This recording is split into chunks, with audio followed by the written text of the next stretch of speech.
You know, our IFMA office have been working closely with the various commissions to update and improve the IFMA rule and regulation for making our sport competitive, fair and safe for our athletes.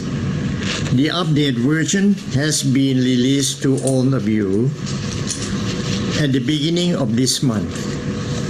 The update and change have been worked on by myself and head of the Referee and Judge Commission, Ajahn Sumchai, Senior International Technical Official, Gunther Frank,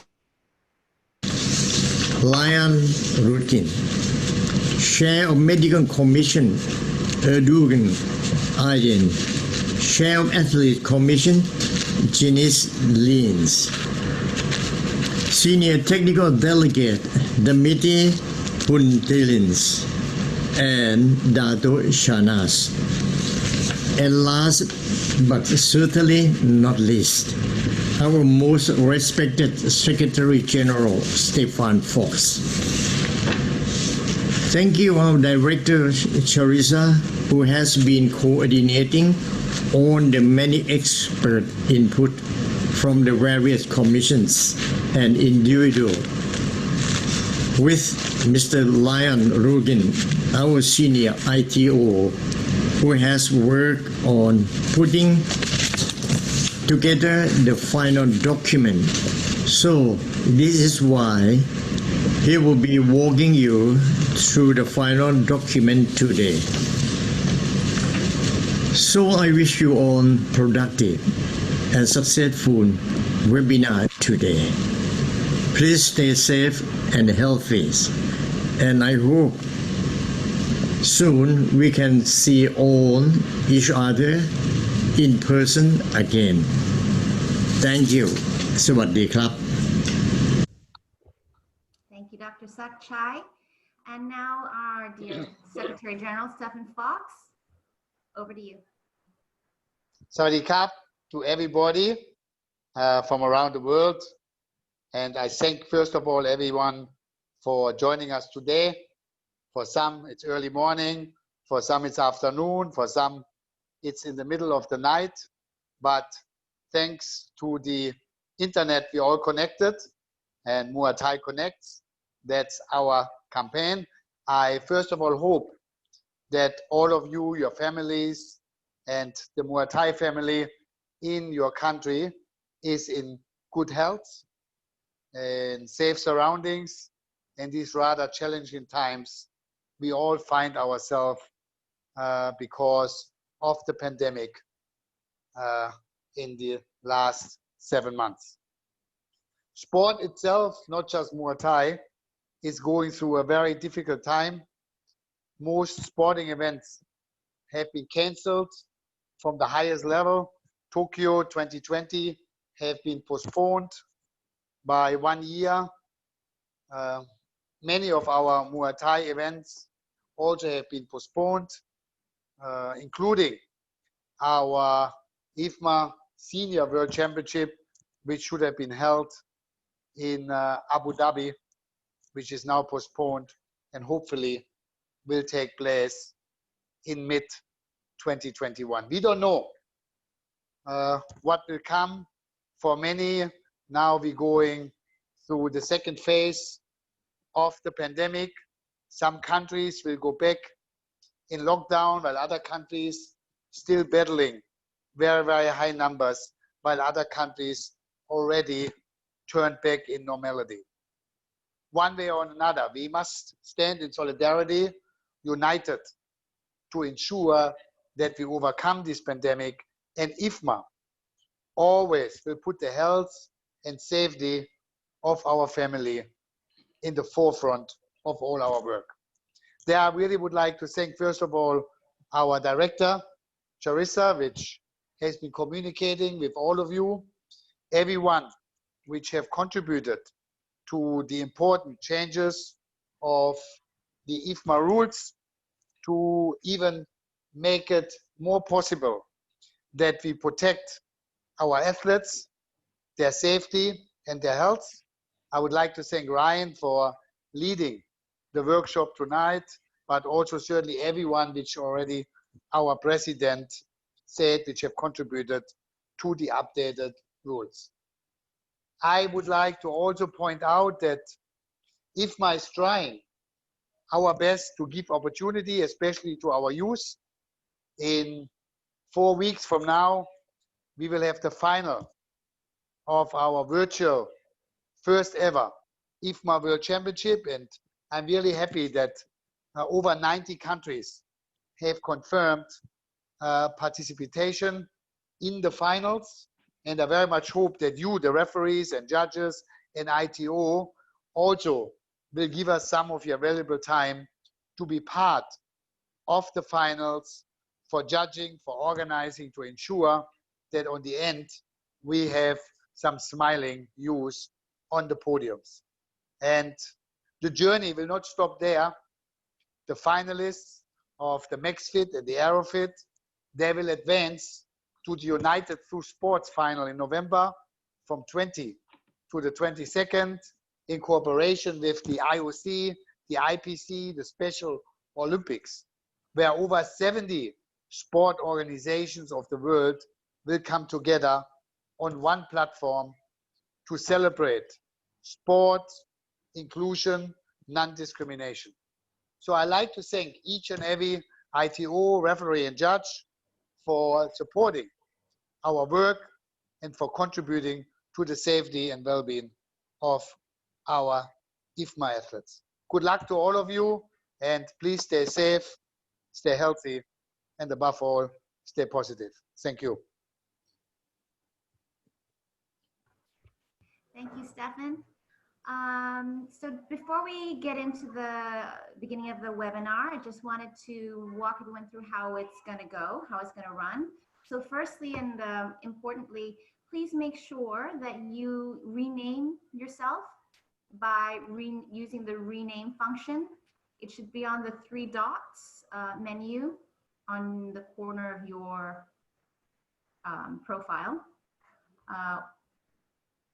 And rename yourself to your first name and your country name. Whatever you do, please just put your country, full country name in your screen name so we know who we're addressing during the Q&A session. So once we begin, Ryan will be going through the rules one by one, and we'll give opportunity if you have any questions at that time. If you do, there are a few ways that you could ask your questions, either using the Q&A box, where you could type the question in. Otherwise, you could also raise your hand, and when we do see your raised hand and have the time to give an answer, we can spotlight your profile so that you can speak and ask your question. So 2 ways to ask your questions, either in the Q&A box or by raising your hand, and I will give you a panelist view so that we can see you and hear you. So without further ado, Ryan, please take it away. Good evening. How you doing? How you all doing? Swaddy Cap. First of all, I'd like to thank Teresa, the office, Mr. Stefan Fox, and also Dr. Tap Sawan for their patience and support during the last 4 years as we brought the new rules to the forefront. So tonight we will take you through the major changes that have happened to the rules, specifically really for the referees and judges. We covered the national federations last week, and we'll be going through the same rules that we did with the national federation, plus some extra to sort of make sure that you all know and are fully aware about the rules yourselves. So let us make a start with the webinar. Just give me a moment to share my screen.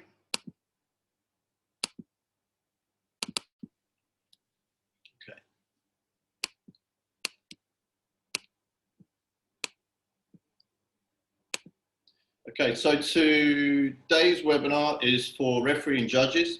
It's the rules and regulations webinar update, and it's the key changes that affect us all. So we should begin. Question already, sorry. Okay.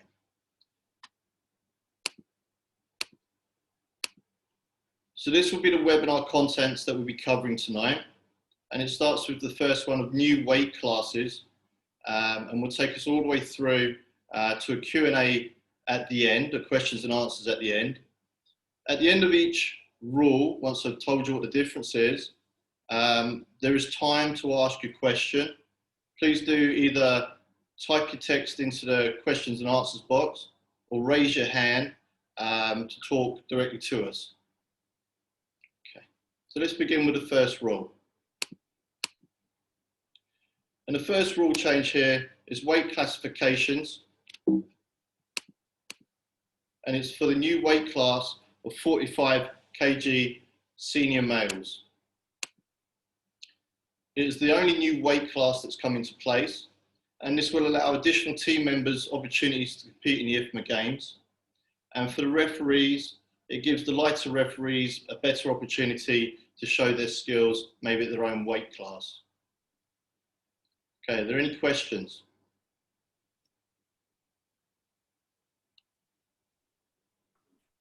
Since we have 3 hands raised, I don't know what country. I think Jordan. Can't see where they're raising their hands, Trissa. Where's that? In the participants box, you'll see that I have it. raised. So Jordan.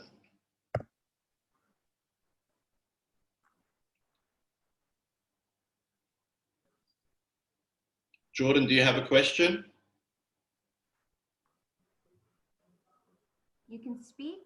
You need to unmute your mic there, Jordan. Raid Wajeh Asaf, Jordan. You have the floor. Nope. No, okay. Maybe I think best for the moment we don't do that, Trish. I don't think that's going to work at this stage. Okay, so I will lower all hands for now. Yeah, and we'll just work through the questions and answers box. Okay, if you do have any questions that we don't answer tonight, please do get in contact with Teresa directly, and she'll do her best to answer the question for you at a later stage. But please remember, at the end of each question, you will have time to ask a question to me through the questions and answers box. And then at the end of the webinar, you'll also have up to 20 minutes to ask your questions about the rules.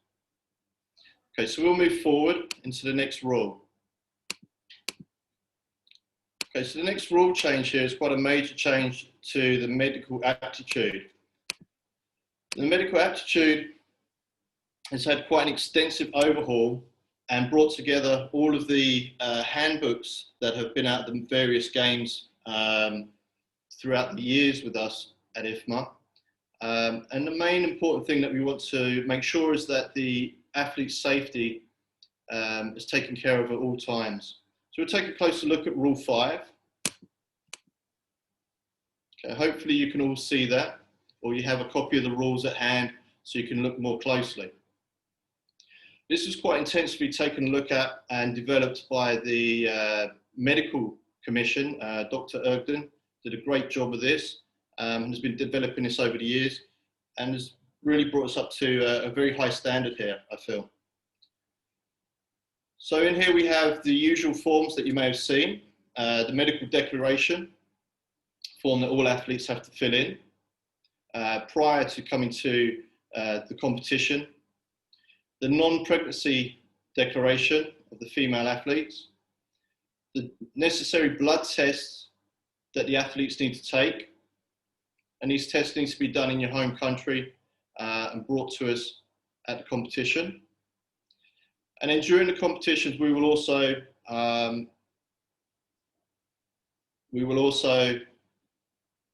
have a medical doctor take a look at you, a qualified medical doctor, to ensure that you are fit to compete.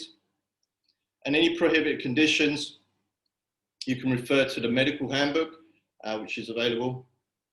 And then there's a small part about cuts and abrasions where we want to ensure that sterile strips are being used and not just sticky tape. Okay, so is there any questions on this section?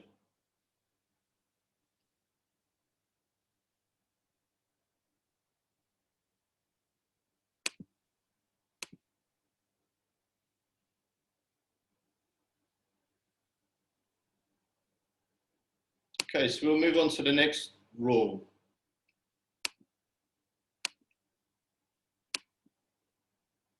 Okay, and it's quite a major change here. And again, it's about the medical examination and weigh-ins, and particularly the timing. So the medical and weigh-in checks will be conducted at the following times. The official weigh-in is 1 day prior to the start of the competition and is used to ensure that your athletes are in the right category, and we will do the draw from these official weigh-ins. Then there is a competition weigh-in each morning of the competition for the athletes competing that day. And there is now a pre-contest weigh-in, which can be given any time prior to the athlete's contest. So the major change here is there is no more general weigh-in, and this is to allow additional time for recovery, possibly fewer bouts in a single day, and increase the overall number of athletes in a championship. The update rule also now includes this additional pre-contest weigh-in, and we'll discuss that in the next slide. Is there any questions at this stage? One question from Mexico in the Q&A.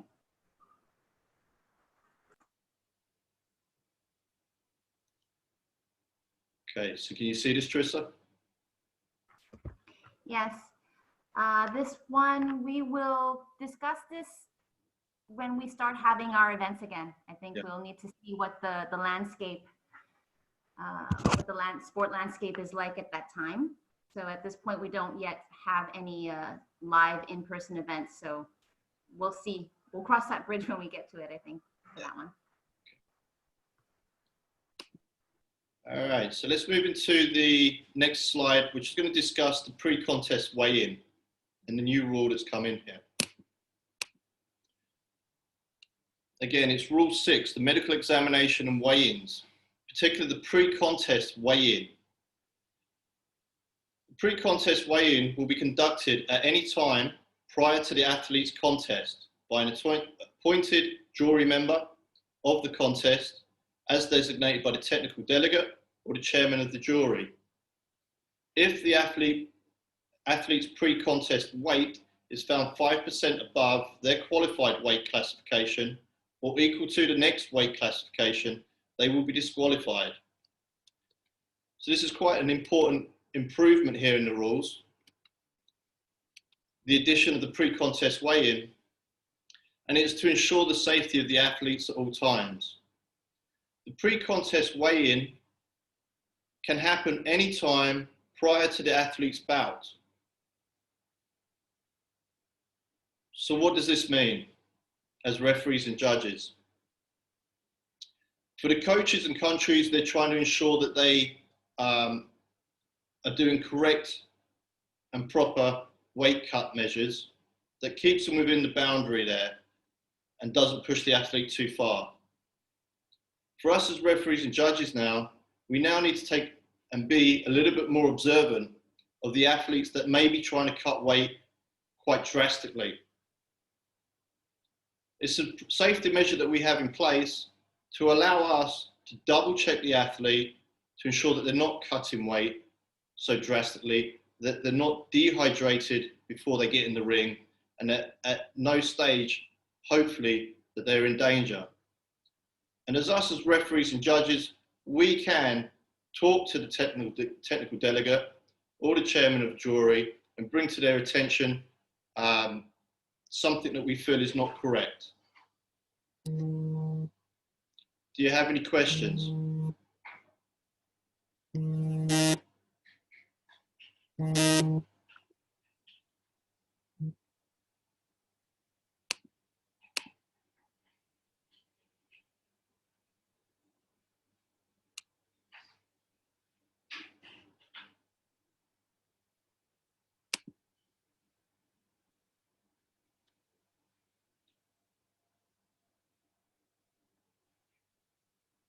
Okay, so we should move on.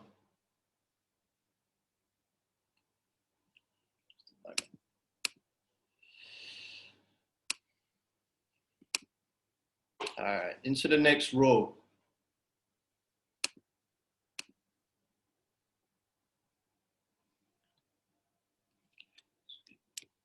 So the medical examination, again, to do with the weigh-ins, is the clothing and dress. This is the clothing and dress of the athlete.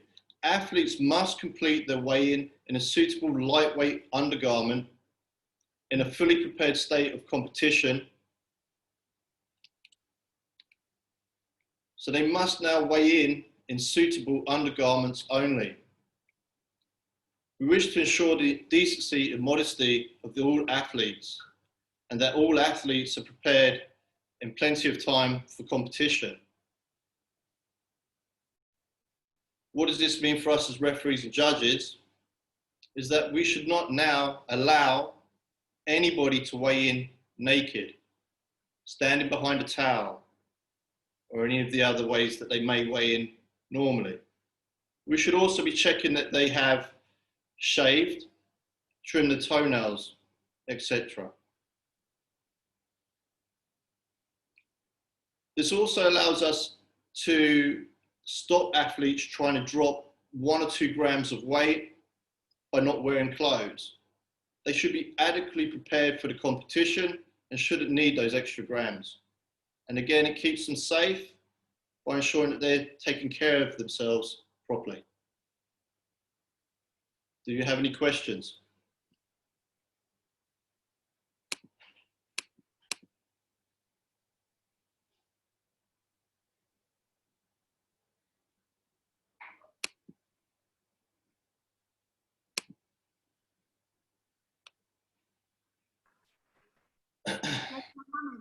You have a question? Can you type your question into the box, please? Mohammed from Lebanon.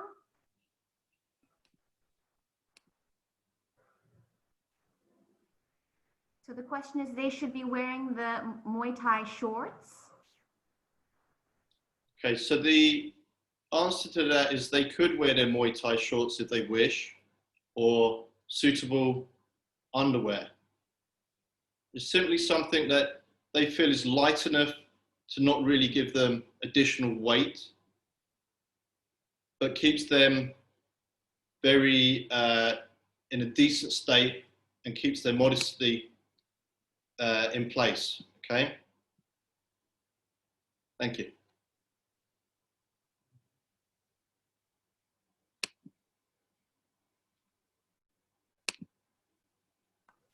We have one more question from Pranav Shankar, asking if whether light shorts are allowed or not. Hi, Pranav. So yes, the light shorts are allowed. In fact, you can weigh in any shorts that you feel. It's not really about you wearing your competition equipment for the weigh-in. It's just to ensure that you are keeping your modesty and decency of the athletes in mind at all times, okay? We don't really want to see athletes weighing in naked. This is a no-no, okay? Thank you.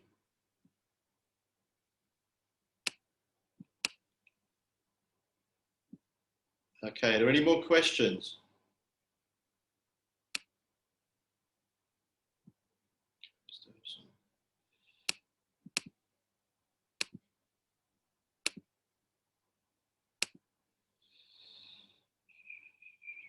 Okay, so we're going to move on to the next rule reference. Okay, and this is when to remove the gloves. Gloves shall be taken off outside of the ring after the contest decision is announced. And this is really just about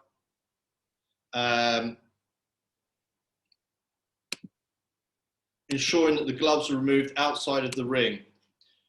And correct procedure and formalities are followed, and to avoid unnecessary delay to the next contest. Okay, just a moment, please.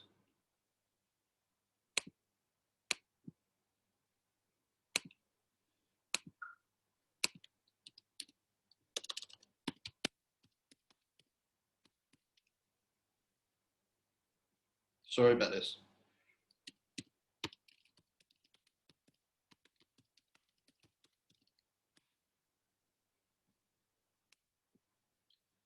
Okay, so what does this mean as referees and judges?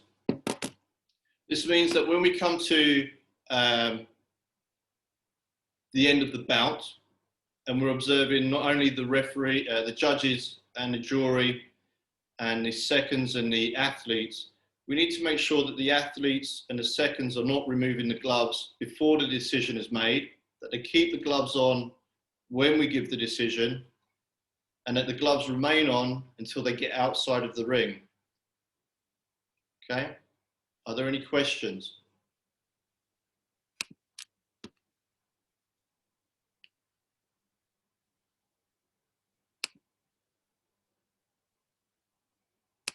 Okay. Is there any penalties for removing the gloves in the ring? Okay. So we have a question here from Afghanistan. I really think that this is just down to us to ensure that we keeping the game and the contest in the correct order and observing the seconds and athletes at all times. And this shouldn't happen. And as the games progress, this should just become the norm and shouldn't happen anymore. If they wish to form a protest in the ring by taking their gloves off, it moves into another area that we can discuss at a later stage.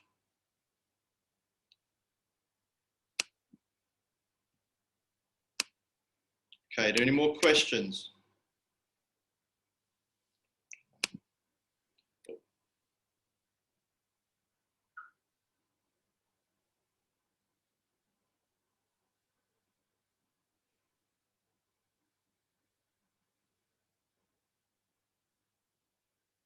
Charissa, are you there?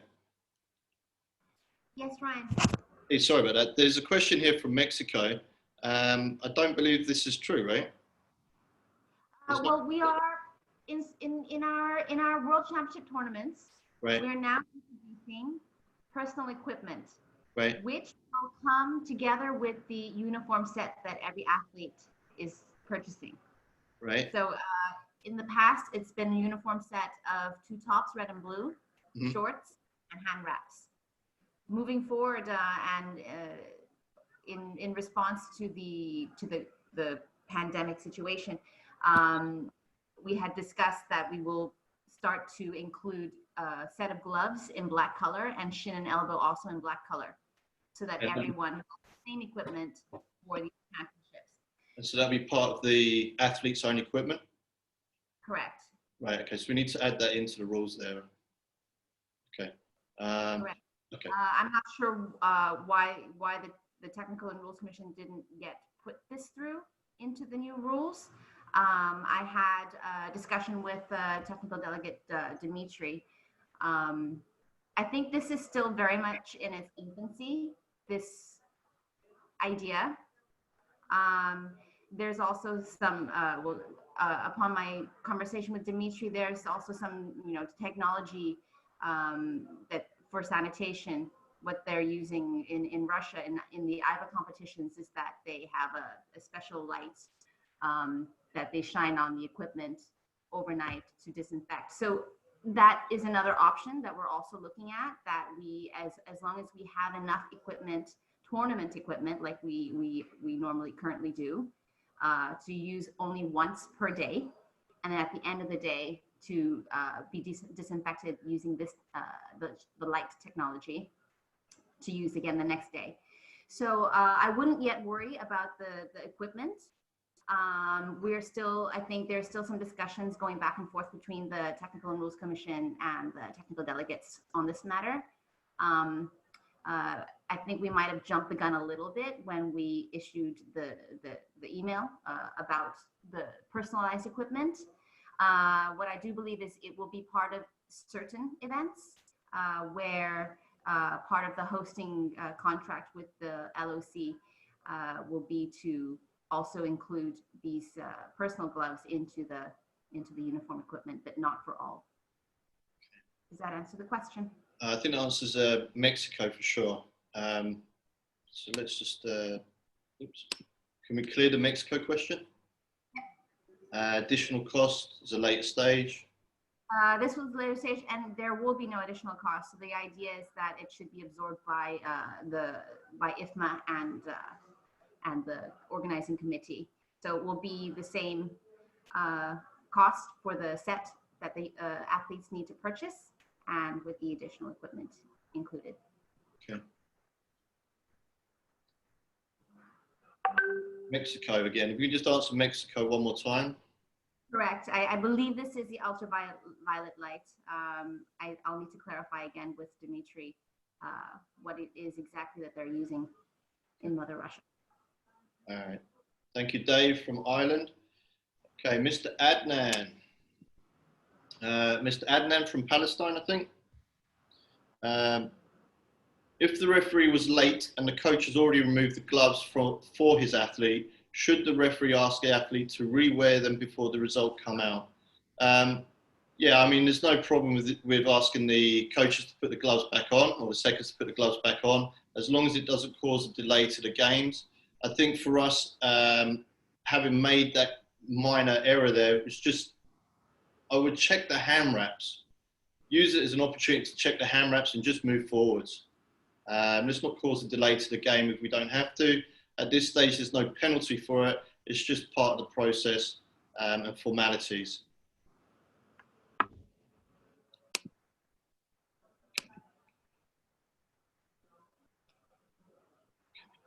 All right, so let's move on to the next rule.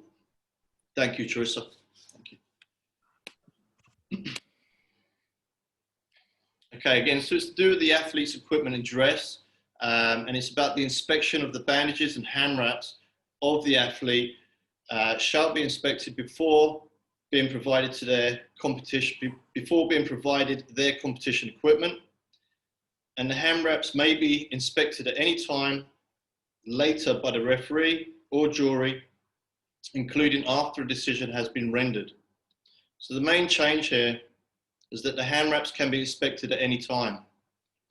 And it's again to ensure that there's fair play at all times and to ensure that the safety of the athletes at all times. So in the previous slide, we were talking about if the referee removed, if the coach removed the gloves too soon, we could use maybe this as an opportunity just to check the hand wraps and to move on with the results and decisions quickly. So is there any questions on the inspection of the hand wraps and bandages?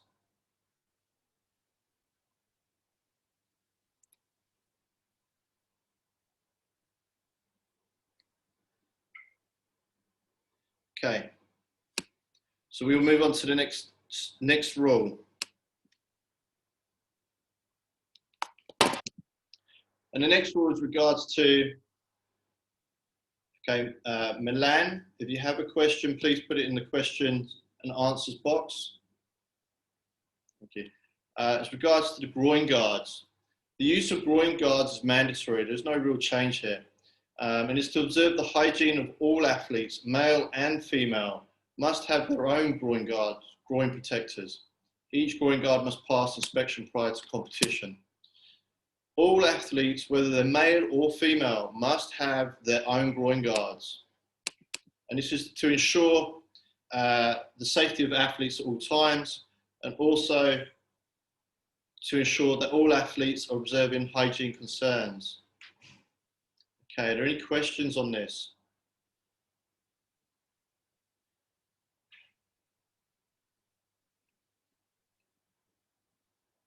We have a question.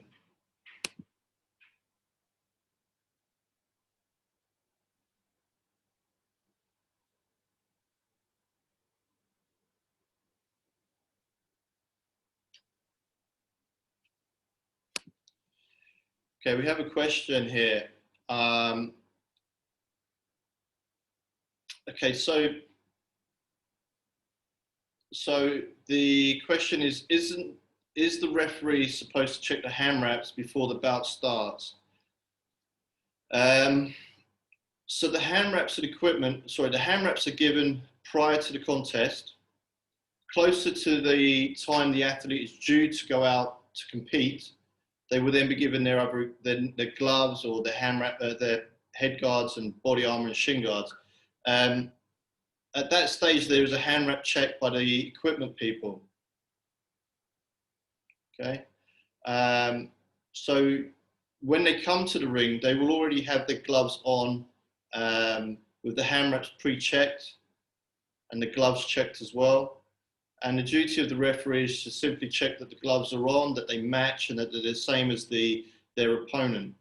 So the hand wraps would have already been checked before the bout begins and before the athletes get into the ring.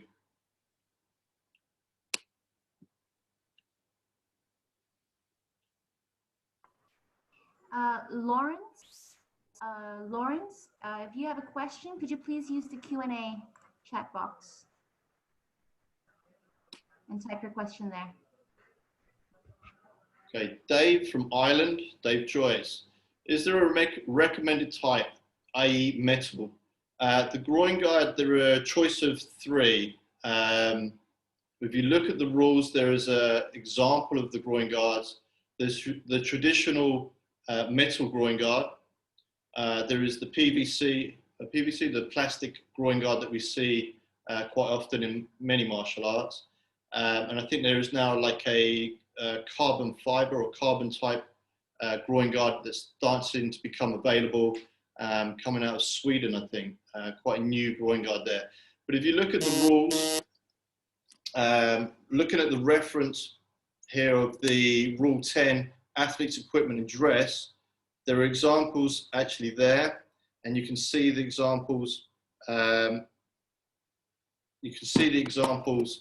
With pictures. I hope that answers your question.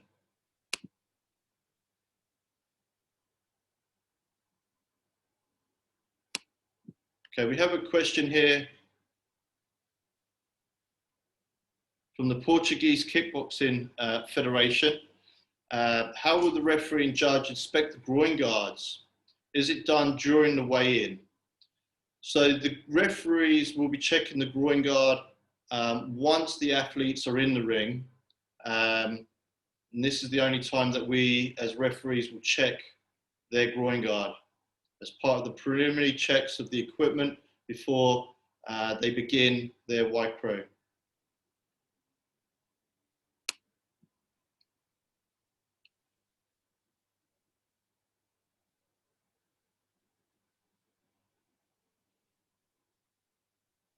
Okay, we have a question here from Vera from Macau, and it's regards to a time limit. Is there a time limit when an athlete forgets to wear the groin guard and has to have the coach go and bring back one? Are they disqualified or are points deducted? Again, it's really part of the process and formalities, and we'd hope that with the great LOC setup that we have at the games now, that this doesn't happen. Occasionally it does happen, and what we do is simply ask the athletes and coaches to quickly put the groin guard on and let us begin the games as quickly as possible. So no, there's no disqualification or points deducted, but if we consider that you're time wasting on purpose, there may be other things that happen at a later stage once the game begins, the contest begins.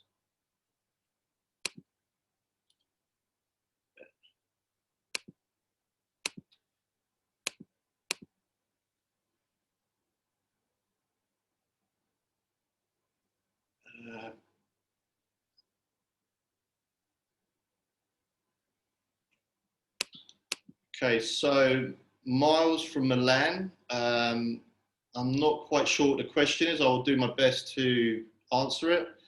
The knockout can be a decision by the referee.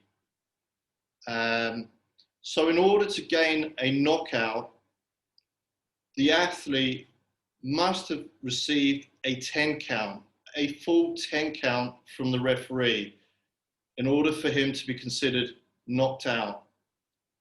If it is not a 10 count, it would be considered referee stops contest for one reason or another.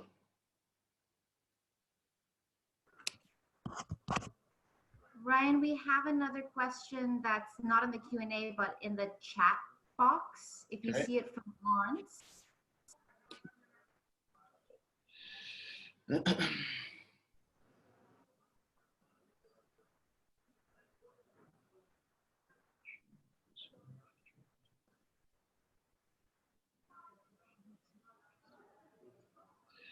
please, more questions.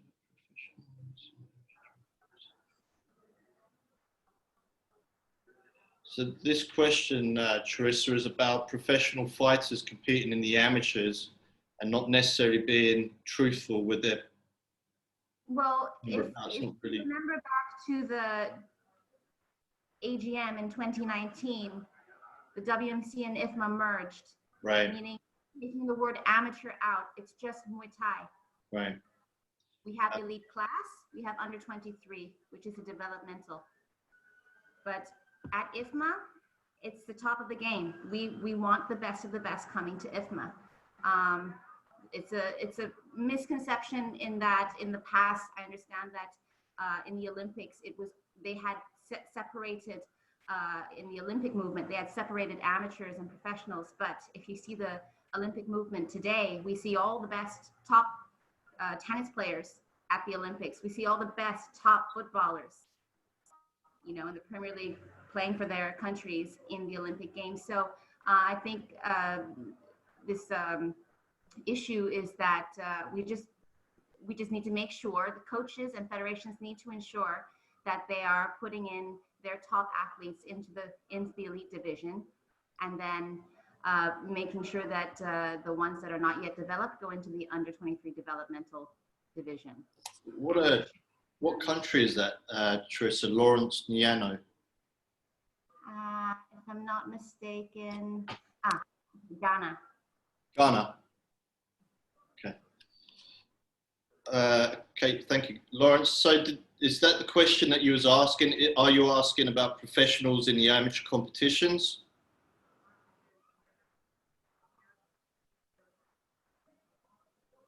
Okay, thank you. Okay, thank you, Charissa. Did I answer the question? Was that One more clear? question. Okay, so okay, so I just answered this. Okay, Mustafa from Morocco. There isn't a time limit. We would simply push for the athlete and coach to move quickly. There would probably be jury number 3 observing and encouraging both the coach, the second, and the athlete to put on their equipment as quickly as possible to ensure fair play. Obviously, the jury will be there observing. The referee will then check the groin guard once the athlete is back in the ring. And then once we're ready to begin, I would presume we would start the Y crew next and go through the next formalities of starting the game. Competition. Okay, is there any more questions about the groin guard?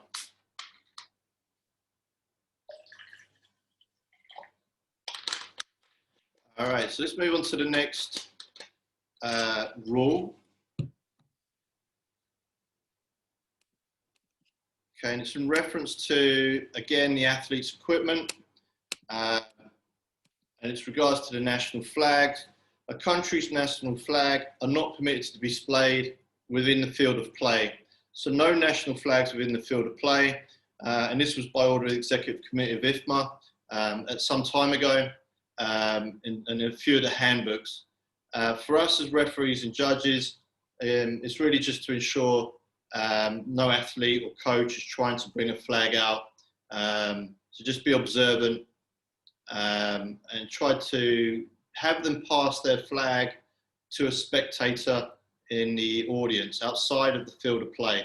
So they can have the flag outside of the field of play, just not within the game, within the contest itself, so not within the field of play. Okay, so we should move on to the next question.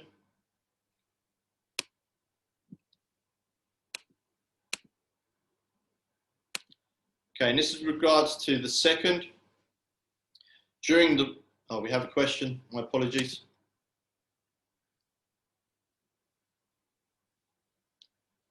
Okay, moment. Okay, so we have a question again about the national flags. Okay, so the questions are flags allowed?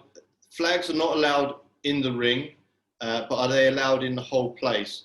So as referees and judges, we have the field of play. That's where the box, where the ring is, the referees and judges are, and everybody that has to be involved with that particular contest or bout that's going to happen or is going to has happened.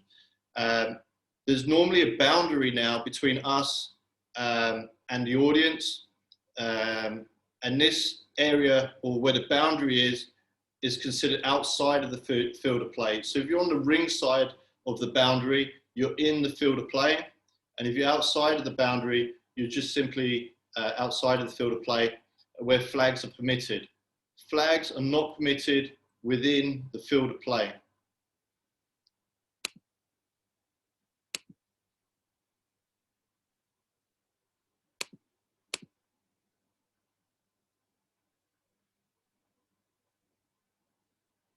Okay, so we should move on to the next rule.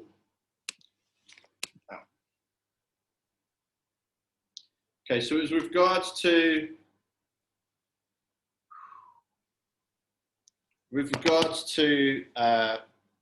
seconds during the rest between rounds, a second who is outside of the ropes may not insert their body between the ropes and must reach over the top if they are tending to the athlete. Seconds are permitted to spray a reasonable amount of water on the athlete using a water bottle or spray bottle. Using excessive amounts of water or spraying athletes by any other means is prohibited, i.e. orally or with a wet towel. So the main changes here are that we must ensure that the seconds are only using water bottles and spray bottles during at any stage, really. This is at any stage, particularly between the rounds and rests. So no longer is it permitted for coaches to spray water over athletes using their mouth. And no longer is it permitted for them to soak a towel in a bucket and spray that bucket water all over the athlete and into the air, an environment that we're all sitting in. The seconds should be reaching over the top of the rope, and this is just merely a formality and part of procedures. So the main change here really is that water bottles and spray bottles are the only means to give water or comfort the athlete, must be done in these two ways and no other way. And it's to ensure that the personal well-being of the athlete is taken care of, to ensure a hygienic competition environment, and to ensure that any preventive measures against bacterial infection are being adhered to. Are there any questions on this?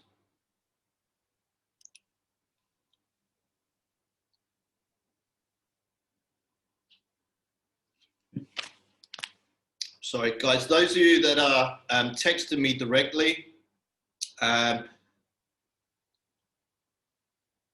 please try to contact Charissa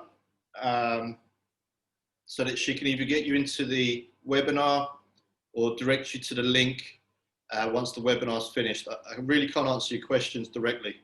I've got 2 question boxes on the screen and the phone going at the same time. It's very difficult. My apologies. Okay, if anyone has any questions and are not able to access the Q&A box or the chat box, please go ahead and send me a question to info@muaythai.sport. I'm monitoring that email right now. So if anyone would like to ask a question and they're not able to use the Q&A box, I understand that if you are joining from the web browser and not using the Zoom app, you lose some of the functionality. So in order to solve that problem, please go ahead and email your question to me and we'll address it in the session with Ryan. Thank you. Thank you, thank you. All right, so no questions on here, which is good. This will be covered a little bit more into the webinar with regards to what can happen here. So that there is now an effect to this, and we'll come to that shortly. So let's take a look at the next rule change. If there's no more questions. Okay, so let's move on. Okay, This again is regards to the second, and at any time, the second should not give any bad advice, bad assistance, or bad encouragement, or aggressive physical contact should never be given to an athlete by a second.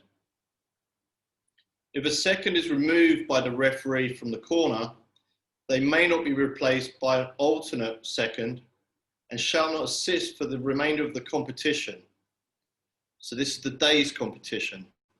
So the second will be removed from that contest that the athlete is taking part in, and then they will not be allowed to come back for the remainder of that day's competition. So seconds now can be removed from competition. And we wish to basically ensure that there's proper conduct of the seconds at all times, and to ensure the psychological well-being of the athlete is taken care of at all times. Are there any questions?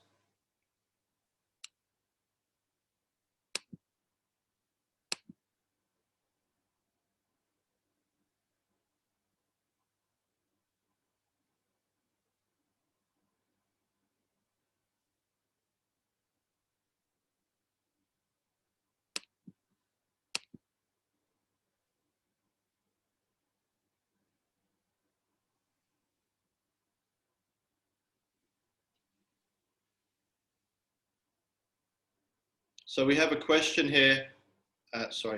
We have a question here from Adnan. Okay,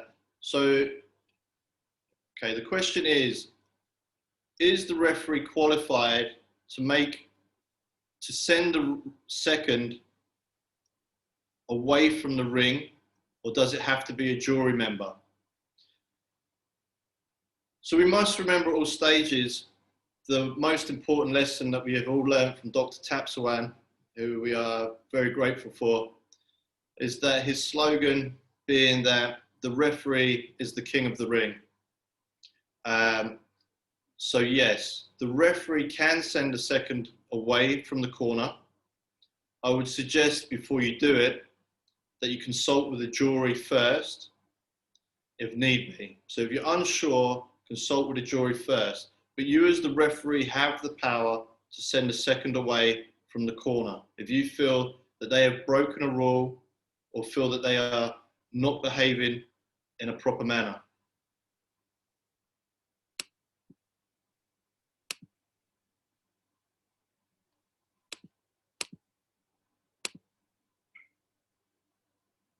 Okay, are there any more questions? Okay, Mr. Rahid Hamid Tuli, please put your question in the questions and answers box. Thank you. Great. Okay, we have a fantastic question here from Mr. Mustafa from Morocco. And the question is, can the referee give a warning to the athlete because of bad behavior of his coach? Yes, you can. We can deduct a point from the athlete for the coach's behavior if it's directly affecting the game or the athlete across the ring. With this particular rule that we're talking about, is really about the second themselves acting in a manner that's not anything to do with the athlete. So for instance, we might remove a second from the corner if he was striking the athlete in the corner. He's acting improper and unfairly. This is not the athlete's fault. This is simply the coach's fault. So he will be removed. Possibly also the coach keeps spraying water over the athlete and creating a unsafe environment for us all. And after several attempts of having him told, please don't do that, he may be removed. This may not result in a point deduction for the athlete. It just simply means that the coach will be removed.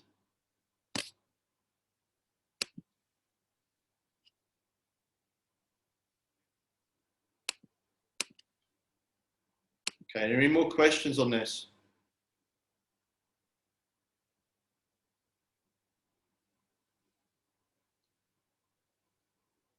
Okay, so we should move on. So the next rule reference is Rule 14, starting a contest. I think in the last games, it was written in the handbook, but just to be clear for everybody now, the athlete shall enter the ring between the second and third rope, or third and fourth rope for athletes in a heavier weight division. And after entering the ring, will have the moncon placed on the head by their second before presenting themselves to the jury and the judges. The athlete in their corner will then present themselves to the referee for their equipment inspection. So the change here, or the update, is to ensure that the athletes present themselves correctly with their moncon to the jury and judges first, okay? Then to the referee.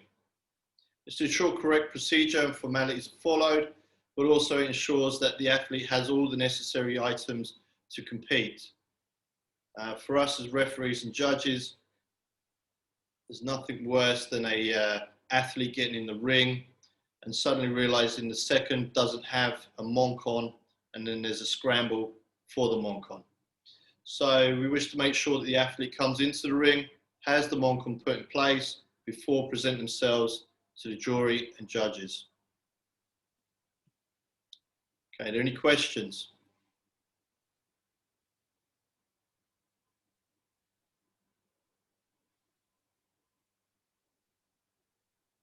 Okay, should we move on?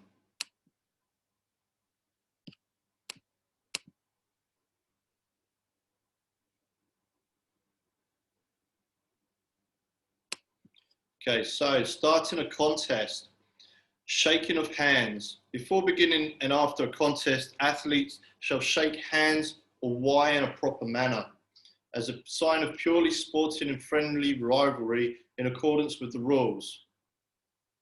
Authorized times. The shaking of the hands takes place before the beginning of the first round and after the announcement of the contest results.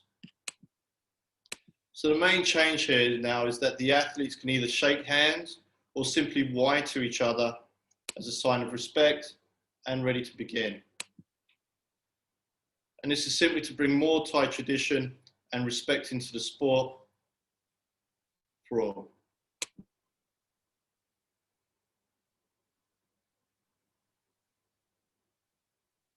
Well, great question.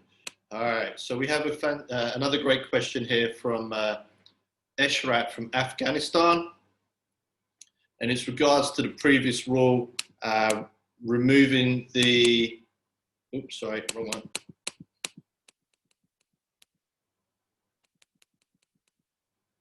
Removing of the second at any time.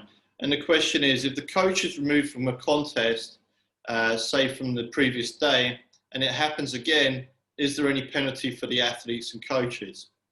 I think this would be at the discretion of the jury to discuss with the head jury, to discuss with the chairman of the jury and possibly the technical delegate, that there is a coach who seems to be, or second that seems to be trying to buck the rules and continues to do it.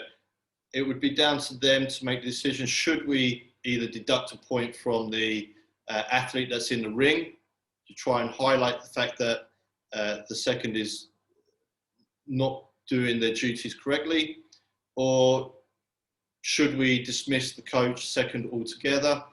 That would really be down to the technical delegate and chairman of the jury to make that decision, but it's a very good question.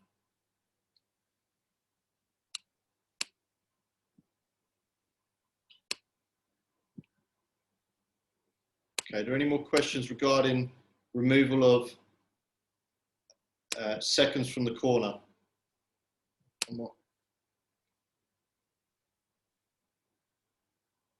Wow. Great question. Okay, hold on a second. I need to take a picture of this one. It's a very good question coming up. So, just a moment, sorry, my apologies. All right, so we have a question from the United Kingdom, Mr. Yassine. Fantastic question. It's something that's actually in the process at the moment. It's something that I don't particularly like. I understand why people do it. And the question is this: what is the ruling regarding seconds who float between countries? Is this allowed? At this current stage, we take it as a sportsman, a fair play, kind of a helping a friend, helping a country out. Sometimes there's not a full second team coming from particular countries, and other countries will assist them. It's something that does need to be discussed at further length. There's two sides of this. There is the side that, is it fair? Maybe. But then if we get into this, should you be from the, it's a difficult question to answer right now, and it is being discussed. I promise you that. Thank you. Sorry. All right, so let's move on to the next rule.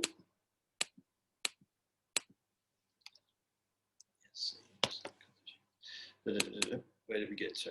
All right.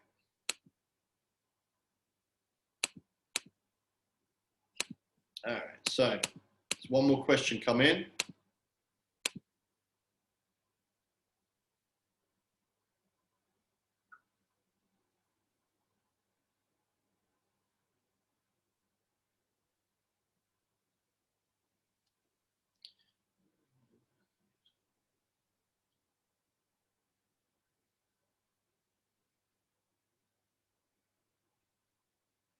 Okay, so Mr. Mohammed Amir, I'm not sure what country you're from, and I don't understand your question.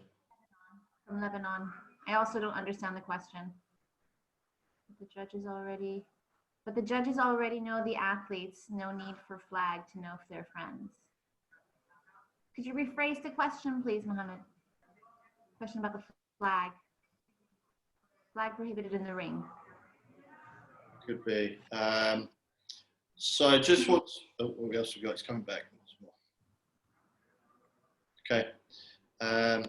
So remember at all times that as IFMA ITOs, we're impartial to all countries. We're here simply to enforce or play by the rules, ensure fair play is happening.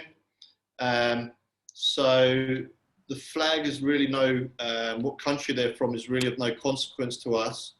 The referees and judges roster that's brought together ensures that the judges that sit around the ring and the referee in the ring should be from different countries to the two athletes in the ring also. So it should be fair play at all times, and we should be trying to remain neutral at all times and just simply ensuring the game is played fairly. I hope that answers the question.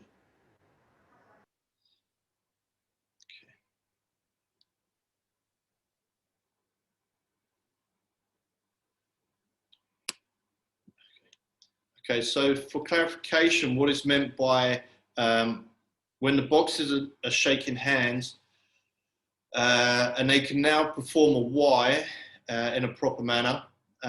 So a Y is just simply that, Y. So they'll do it with the gloves on, they have the fist, Y. So if they don't necessarily shake hands, go to touch gloves, and they decide to just Y instead, we have to accept this as a proper and sporting gesture, just the same as there was to touch gloves or shake hands.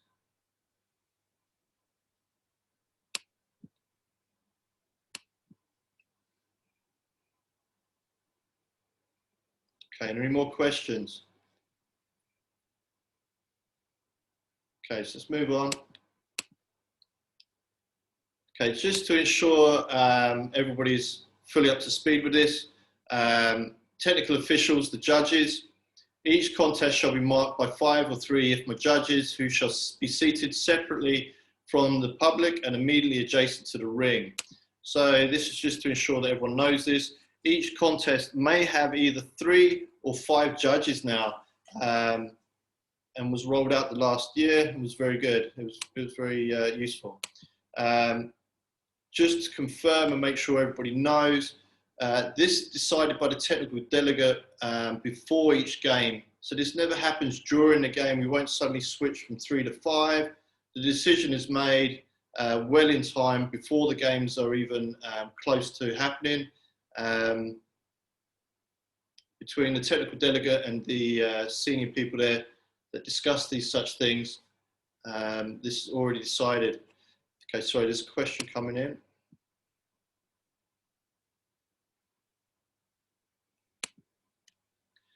Okay, Effie, not sure which country, so apologies. The question is, do females continue to enter the ring under the ropes or between the second and third rope? So I'll try to give you the straight answer. The straight answer is this: all athletes will enter between the second and third rope, or third and fourth rope if they're in the heavier divisions. It doesn't matter if they're male or female. All athletes will go between the second and third and fourth rope.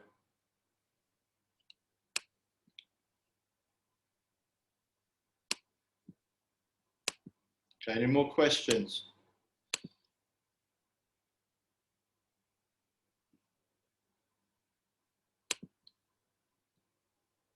Okay, so move on to the next rule reference, and this is regards to the technical officials themselves and the moving forward of the games and the IFMA itself.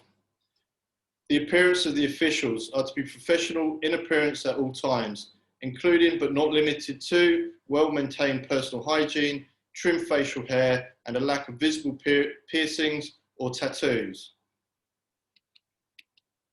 And this is to ensure that IFMA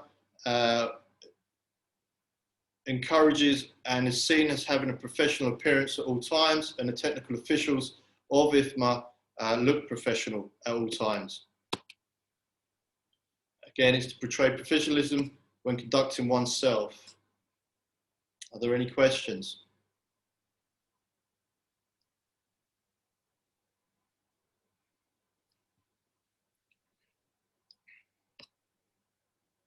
Okay, so we move on to the next slide. Okay, so new. This is something that was discussed since Vietnam, I think it was 2014, and it's taken some time to come to fruition. Will be slowly rolled out as we move into the next few games. So it's the actual qualification of the technical officials. Rules and regulations for qualifying as an international technical official are stipulated by the IFMA Executive Committee. This has always been the case. We've now offered 4 levels: the ITO qualified, ITO level 1, ITO level 2, ITO level 3.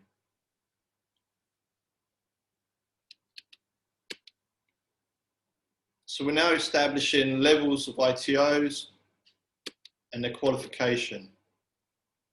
And it's to ensure onward development of ITOs for future games. As a general reference, you can see here that the ITO qualified will be anybody coming to the games, receiving their training maybe for the first time at an international games, and taking part in the games either as a referee, judge, or timekeeper. As people progress through the process as it is, you will move maybe to level 1 ITO, and you would have been a jury member, head of weigh-ins, or head of referees. Excuse me. And then as we move through to level 2, you would most definitely have been a head of jury, as well as the previous roles. And then we move into the top level there. And what we're trying to ensure is as we move to the bigger, more important games, such as the Sport Accord, GAS, World Games, and obviously the Olympic recognised top game, we need the top officials, and we need to be able to identify them easily, or more easily. So as we move forward, we will talk about this a little bit more in depth as it rolls out.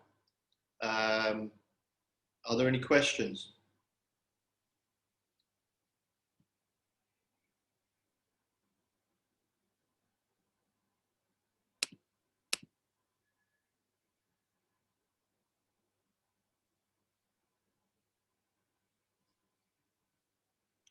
Okay, so we shall move into the next section. Okay, and it's with reference to the jury. So the roles and specific duties. The panel of the jury will consist of the following 3 roles. The head jury reports to the chairman of the jury and or the technical delegate. The administrative or administration jury reports directly to the head jury, is considered also the head of weigh-ins.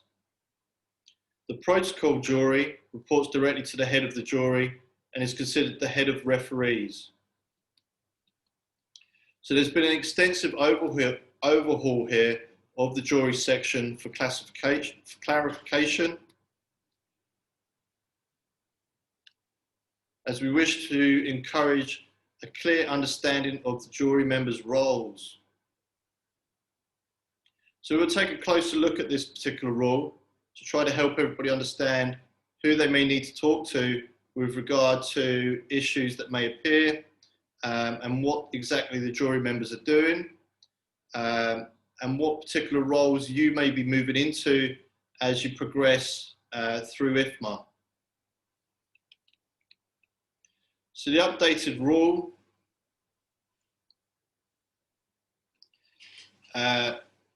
roles and specific duties. The panel of the jury will consist of the following 3 roles. The head jury will report to the chairman of the jury and or the technical delegate, and is responsible for all aspects of the competition relating to their ring, in and out of the field of play. The head jury must attend official draw, managers' meetings, and technical officials' meetings. Administration jury reports directly to the head jury and is considered the head of weigh-in and is responsible for all administrative tasks relating to the ring, in and out of the field of play. This includes, but is not limited to, verifying contests against the competition schedule, recording in the athlete's book, organising the weigh-in teams, and result reporting. Protocol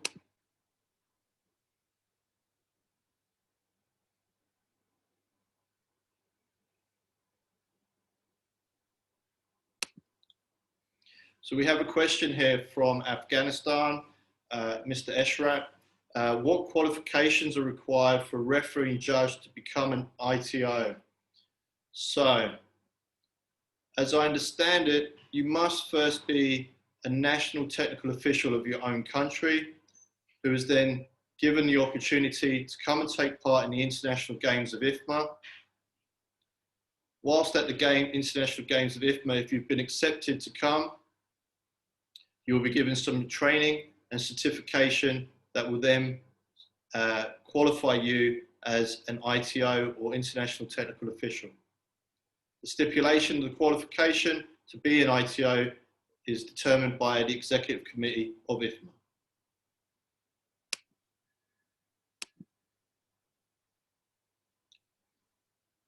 The protocol jury reports directly to the head jury and is considered the head of referees, and is responsible for all protocols relating to their ring, in and out of the field of play.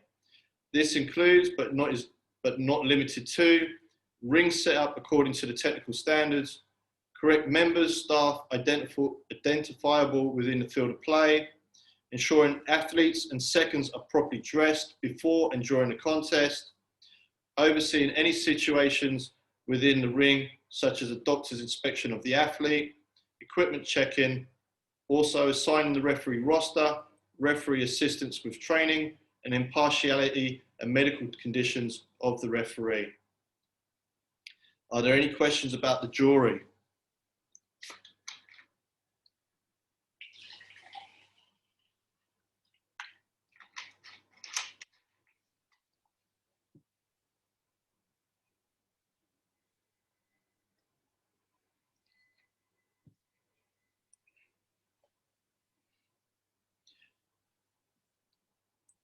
Okay, so it may be permissible at some of the games that the administration jury, who is also considered the head of weigh-in, will have an assistant and ask them to take care of weigh-ins on particular days as to create a rota.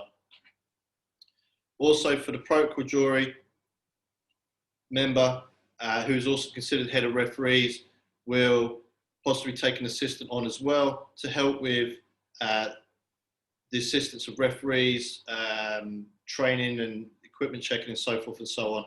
So there's some new duties here coming in, and it's really just to help take an ITO up to the next level and kind of stages to a top level, there being for us at the moment the head jury position of a ring. And so we must first learn the necessary protocols and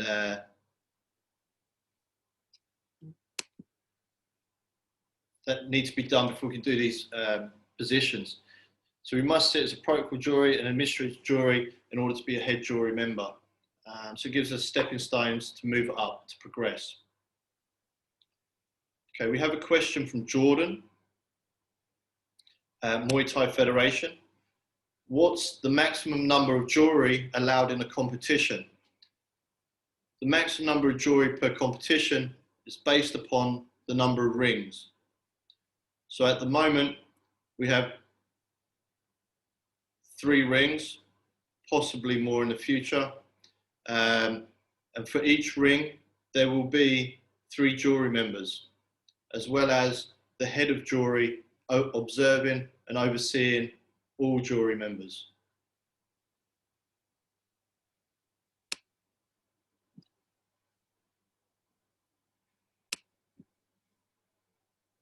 Are there any more questions?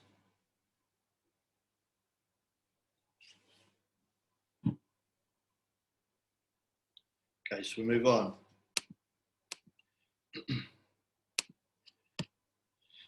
And this is regards to the duties of the referee. The referee must stop each round at the strike of the bell by commanding yut and obstructing the athletes, directing them to the and obstructing athletes and directing them to the corner.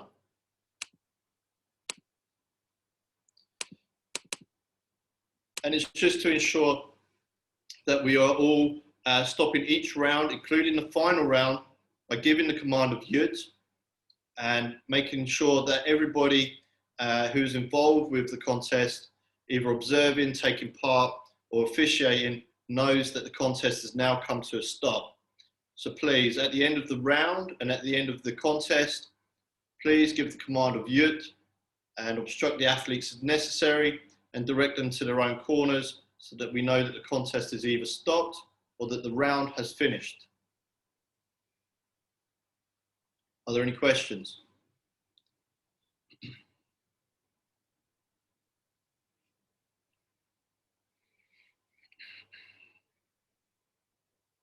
Okay, so we'll move on. Okay, awarding of points. There's been an extensive overhaul here for clarification. We basically wish to ensure fair play at all times. So we have another question.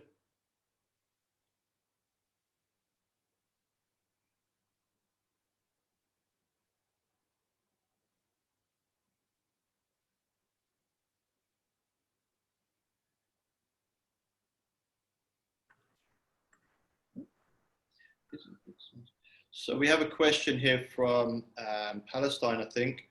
The question is, isn't yut sounds like yut while there is the sounds and loud crowd?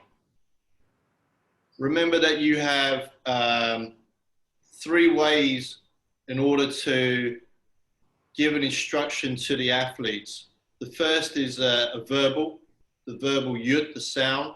The second is a visual. And then the third is an actual physical, or getting in placement, stepping in between the athletes, that they know that the competition has come to a stop. So if you think that the athletes cannot hear you, make sure that they can see you, or at least make sure that you get physical contact with the athletes so that they know that something is happening. So you have 3 ways of making athletes aware that that you wish them to stop.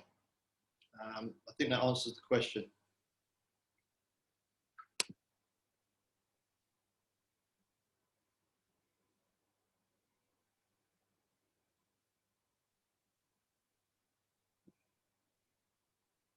Sorry.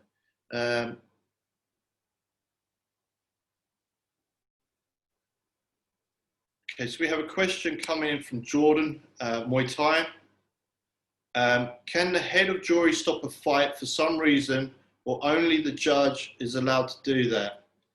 Okay, so I believe we're talking about the referee, so excuse me there, Jordan. So yes, the head of jury may stop the fight. We would hope that the referee has been observant and observing the jury table as they should when doing their duties. And a jury member may give the command for the bout to stop, and the referee should stop the bout. The jury himself won't be stopping the fight. He would be given the instruction that he would like the fight to stop for some reason. So yes, a head jury member can bring the bout at the contest to a stop by giving the referee the instruction to bring the bout to a stop. And this could be for several reasons: safety of the contestants, technical issues with the environment, could simply be that the athletes and the referee have not heard the bell, so forth and so on. So yes, the head jury member can stop the bout for a reason, but it's usually through giving command to the referee.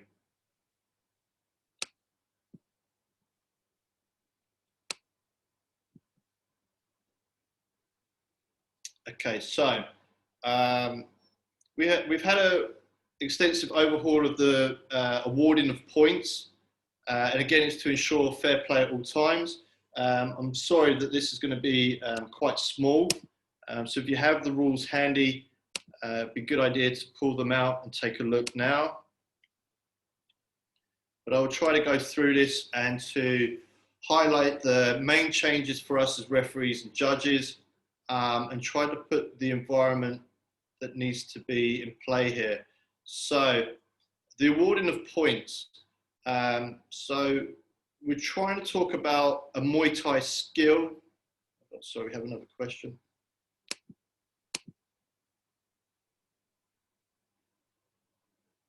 No question. Okay. Sorry, so we're talking about a Muay Thai skill. So discussing what is this?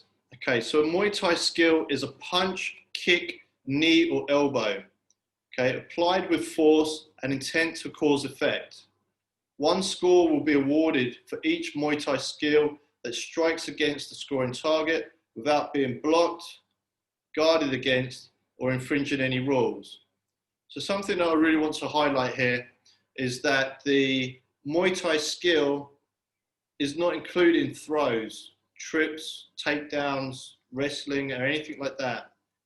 A Muay Thai skill is a strike with either a punch, a kick, knee, or elbow. So what we're talking about here is Muay Thai really being seen as a striking sport and nothing else. People may use techniques which off-balance their opponent to set up a strike, but unless they're striking, they're not scoring. Okay, so we should move on. Any questions at that stage? Fabio, if you wish to ask a question, please put it in the questions and answers box.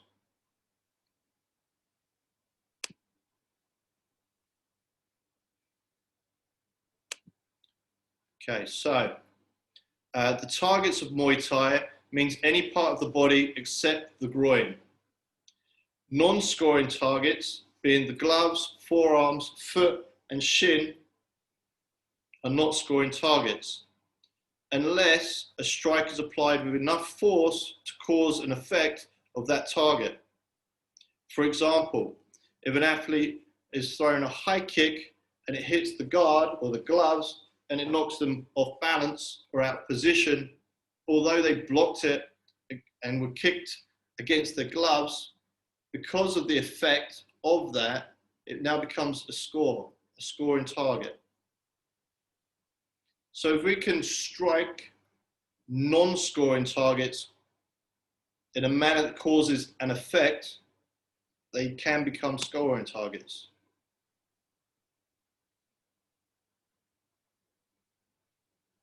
Okay, we have another question here coming in, and the question is, are the targets including the back of the head and even the back? Isn't this dangerous? Okay, so the back of the head and the back has always been a scoring target. The only area that you cannot score against, or which is not a target, sorry, so even if you did have an effect, which I'm sure you would, is if you struck the groin. If you strike the groin, it will be a foul, or could be a foul. So striking the back of the head or striking the back itself is no foul. So with that, we must first accept that if an athlete turns his back and the other athlete is throwing a kick to the athlete's back, we should let it hit, because the athlete would have scored. If the athlete does not know how to defend themselves, then we have to take safety precautions and maybe give them a count and give them the instruction, or give them instruction not to turn the back to their opponent, which could be considered running away or acting in an entirely defenseless manner. So to strike the back of the head and to strike the back itself is not a foul.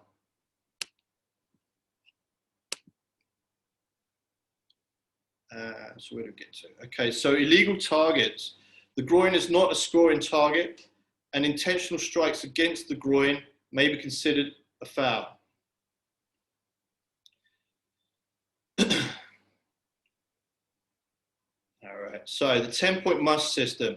Each round shall be scored individually, in which at least one athlete shall be awarded 10 points. No fractional points may be given. So the main change here is going to be the steps for awarding points. The first section, in the first instance. First, an athlete wins the round when utilizing more scoring Muay Thai skills than their opponent. And the difference here is the number. So this is recently changed, and it's recently changed again. So this is the new numbers with regard to the difference of Muay Thai skills, scoring. So a difference of 7 or less scoring Muay Thai skills between athletes is a small margin. A difference of 8 to 14 scoring Muay Thai skills between athletes is a clear margin. A difference of 15 to 21 scoring Muay Thai skills between athletes is total domination. We then move into the second criteria. If the athletes are equal in scoring Muay Thai skills,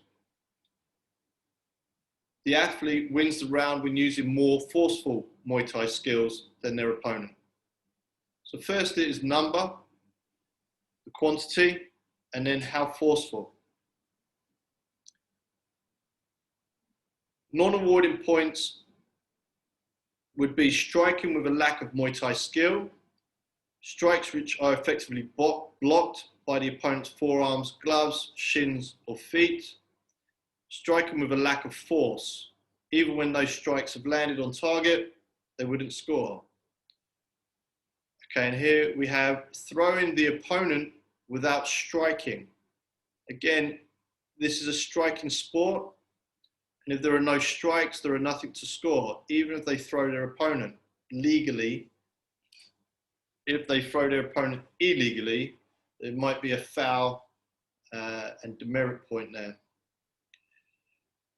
And also striking while infringing any of the rules. So if somebody is holding the rope and they throw a roundhouse kick that lands cleanly and maybe even effectively to some extent, it wouldn't score because they were fouling at the time of throwing that kick.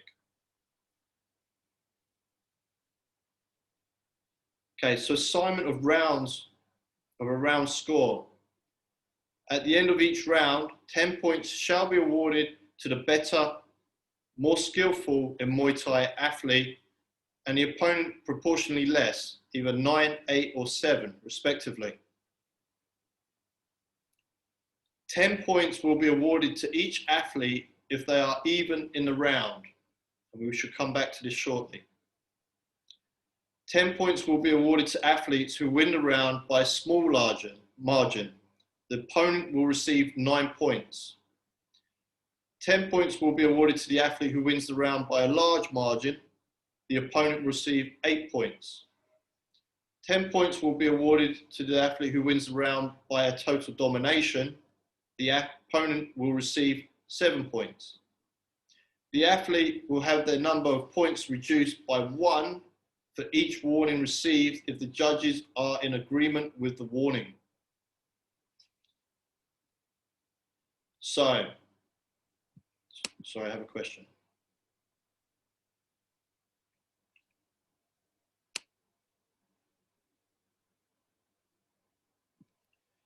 We have a question from South Africa regarding the illegal 3 points of contact. Marlon, if you can just hold on for a moment, I'll be coming back to that very shortly. We'll be doing a whole section on this. So just give me a moment. We'll be coming to that probably the next 5-10 minutes. It's quite an intense section and we need to cover quite a lot regarding that.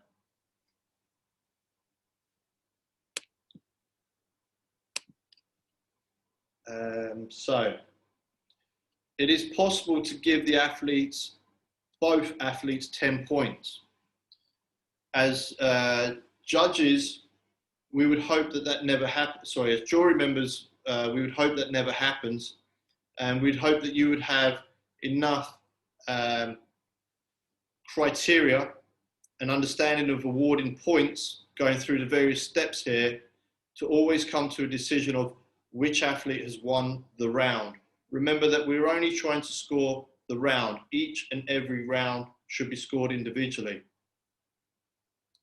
But in instances where a warning may be deducted, it could be possible to result a 10-10 round. Okay, the deduction of points is pretty straightforward. Don't need to go through that, but it is there. And the method of applying or deducting a point is also straightforward. But at the end of the contest, a winner must be nominated .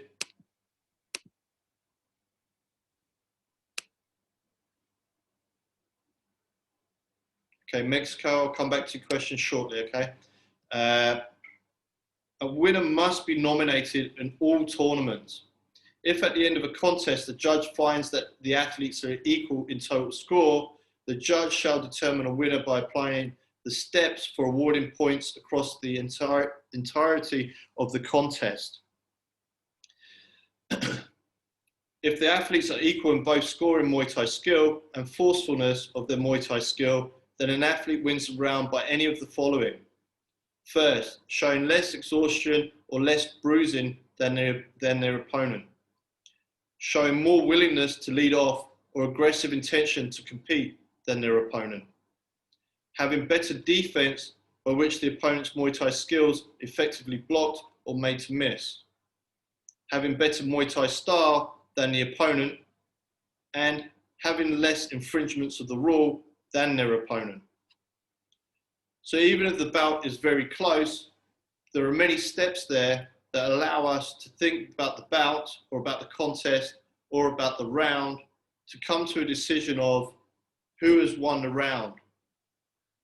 Okay, so 99% of the bouts, if not more, you should never have a draw decision.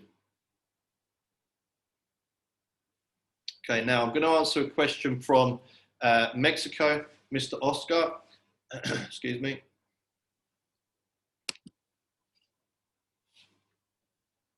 Can you further explain point deductions?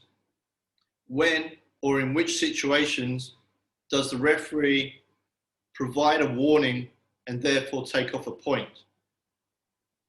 Okay, so a point will be deducted for a warning that a referee gives if all judges are in agreement with what the referee is saying. So for instance, if an athlete was to deliberately up kick or deliberately up knee their opponent in the groin deliberately, and it was clear, and we knew for sure that their intention was to foul, we would stop the contest. Bring it to the attention of the jury first, and then we would make our decision to deduct a point in agreement with the jury, and at that point the judges, if they're in agreement with the referee, would then deduct a point.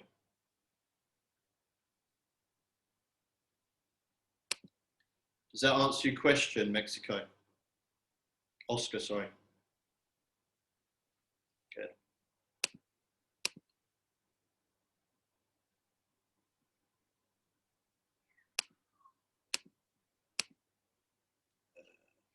Okay. So we shall move on. Thank you very much for your patience at this stage. That was one of the more intense sections to be covered. We'll have a small breather here as we discuss some of the lighter aspects of the rules. And one particular is one we discussed earlier, and it's with regards to decisions. Before the decision is given at the end of the bout and after the decision is given, opponent's water bottle. Drinking from the opponent's water bottle is prohibited to limit the risk of spreading bacteria, illness, and contamination with regards to the IFMA anti-doping code. Oops. Okay, just a moment, please. Sorry.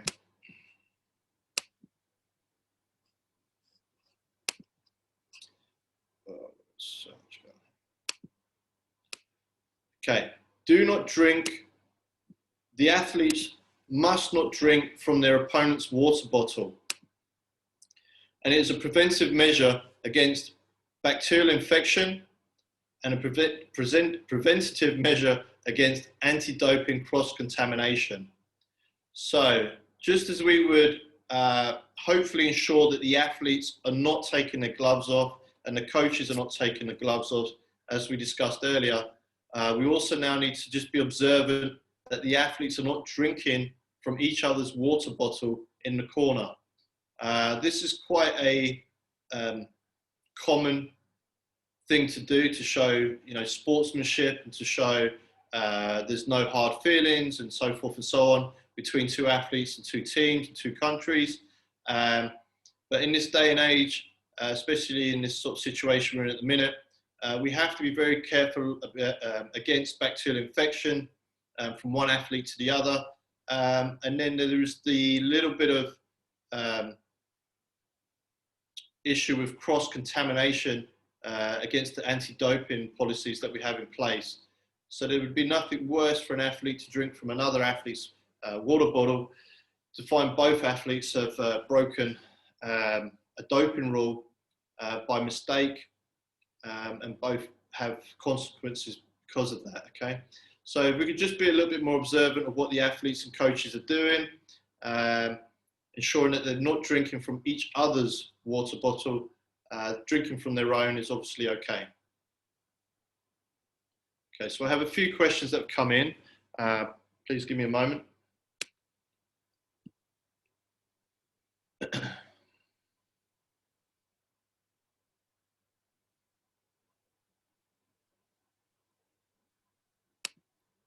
Excuse me. Okay, so we have a question come in. What if there is one judge who disagrees with the warning? It will still be a warning, right? So there are either 3 or 5 judges. There's also the jury, and there's the referee. The referee is possibly or should have confirmed with the jury about the foul, but also it's the referee's decision to make. If 2 of the 3 judges agree with the referee, the warning will stand in their scoring. And if 4 of the 5 judges agree with the warning, it will be shown in their scoring also. So if one judge disagrees with the warning, it will still be a warning at this stage. Obviously, if there's 3 judges out of 3 disagreeing, or 5 judges out of 5, or the dominant side there, maybe 2-1 or 2-3, agreeing that it was not deserving a warning, then that'd be a discussion to be made if it had an overall effect of that bout or that round.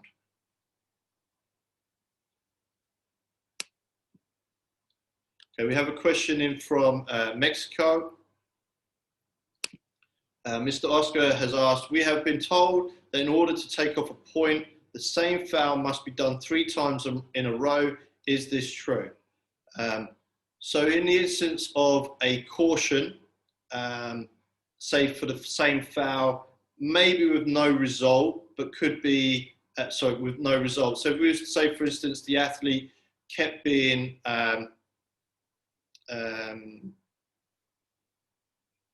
the athlete refused to break when instructed by the referee 3 times in a row, and you have the feeling that he understands what you are giving the command of, and he's refusing to do it to create a delay in the clock or to run the clock down, you may give a warning if you feel that he's playing unfairly and unsportsmanlike.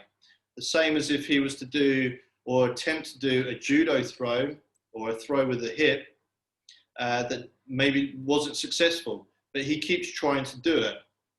And you've given him a caution 3 times and he still continues to do it. You may give him a warning, either when he's successful or for the fact that he keeps trying to do it and is not successful. He's not listening to the rules and commands of the referee. So it's not necessarily also a choice that that somebody has to do something 3 times to give a warning. For instance, if an athlete bites another athlete, if it's at all possible, you could straight away determine that action was completely unsportsmanlike and was against fair play. And in this instance, I don't think anybody would disagree with creating a warning and taking a point straight away for the first time that they do it. Because we would hate to see an athlete being bitten 3 times before we took a point off.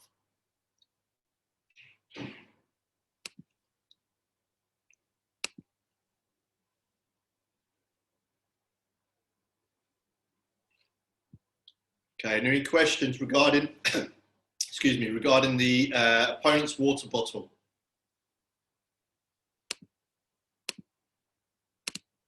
All right, so let's move on. All right, here comes the fun bit.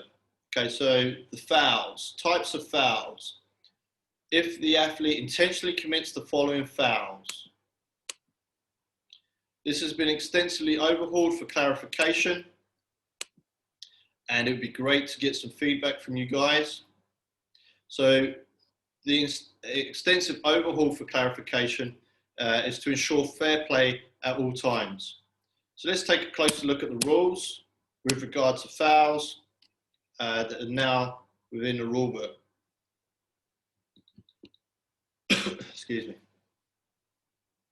So starting from the top, biting, headbutting, spitting at an opponent are all fouls. Pressing on an opponent's eyes with a thumb is a foul. Intentionally smothering or suffocating an opponent by covering their mouth and nose is a foul. Intentionally removing, unfastening, or displacing the equipment is a foul. Miles, if you can put it into the questions and answers box, that'd be great. Intentionally expelling or removing the gum shield is a foul. So again, I want to move into this next section of the fouls with a little bit of an open mind, and it would be great to have some feedback over the next couple of weeks with regard to this. And remember that the Muay Thai skill that scores is a striking weapon, such as the knee, the punch, the kick, or the elbow, where throws are not scored. So the intention of throwing, tripping, or tackling, if it is a Muay Thai skill that's used there, or Muay Thai art, should be to set up a strike. If it's not there to set up a strike, or you're not successful in delivering a strike, it should be considered then that you're just trying to foul. So let's move into this a little bit closer. Intending to impact the opponent with the canvas using a non-Muay Thai technique, such as, but not limited to, tripping an opponent without using a Muay Thai skill, i.e. a punch, kick, knee or elbow, or making 3 points of contact with their body. So Marlon, if you could just ask your question again so I could take a look at that, what your question was. Marlon from South Africa.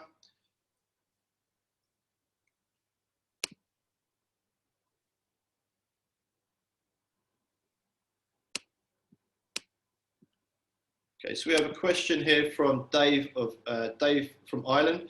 Are foot sweeps in order to off balance and follow up with a strike legal? So this is a very interesting question, because from country to country, the definition of a foot sweep is very different. So in order to create, thank you. In order to create in order to off balance someone, how was it done? Was it done using 2 points of contact of the body, the head being 1 point of contact possibly, and the body itself another point, with the arms not being considered part of the body?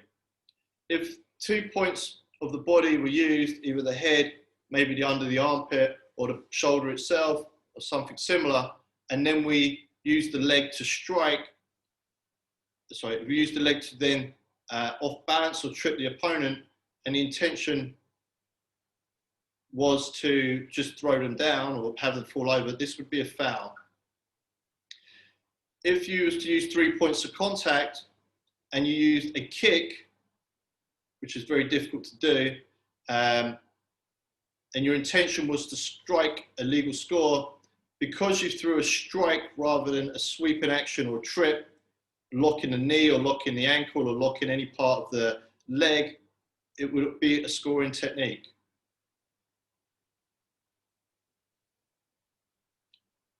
We covered this a little bit further on. So sorry, Dave from Ireland. It depends if you are trying to, if you are striking or trying to drag or trip or hook the opponent. Hooking the leg or immobilizing the leg is a foul. But if you used to strike the leg, which caused them to off balance and then to strike their body, it would be a legal technique.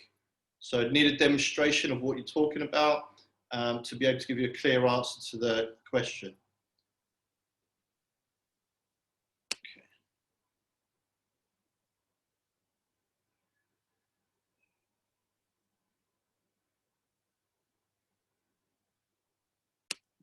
Okay, so Marlon from South Africa, can you please clarify the illegal three points of contact? So again, if you had hold of the head, had hold of the arm, thank you, David, had hold of the shoulder, the body itself, the trunk, and then you tried to turn your opponent, this would be a foul. 3 points of contact in order to do that. Now, before we get into the discussion of 2 points of contact, we would really need to sit and observe videos of exactly what each individual is talking about and in the scenario that it's being done. Because the understanding of a sweep or a throw from country to country, from official to official, is very different. But as a general rule, if the athlete is trying to throw the opponent on the floor with no strike intention, it's of no use. So it's better to be preemptive, and as the athlete goes into such a thing as tripping the opponent or throwing the opponent using the hip or tackling the opponent's body or legs, we would step in and try to stop the fight, stop the action before it begins, which could result into becoming a foul. But if an athlete has 2 points of contact, the head, the shoulder, and then makes the third point of contact with the leg, we're really moving into foul territory.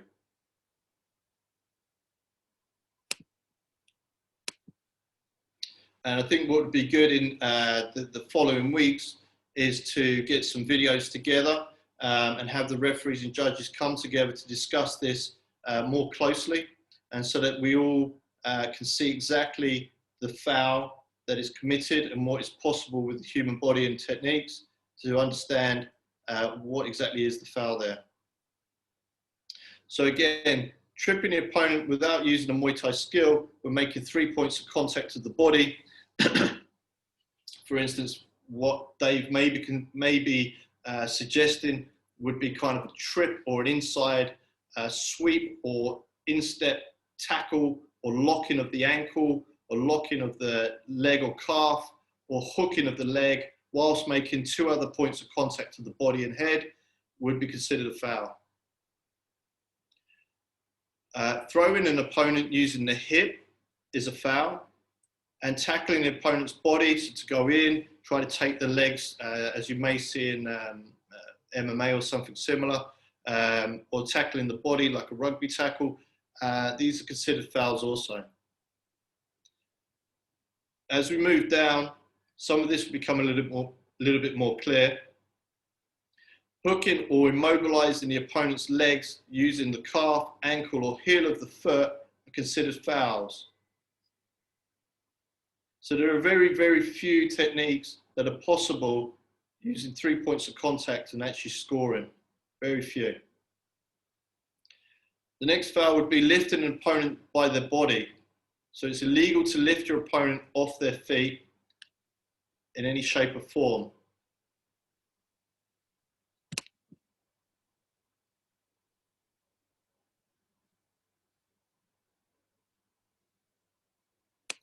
Great question there. So Jordan from Muay Thai, so the sweep by itself that causes the fighter to fall down doesn't count. It has to be followed up by a Muay Thai technique.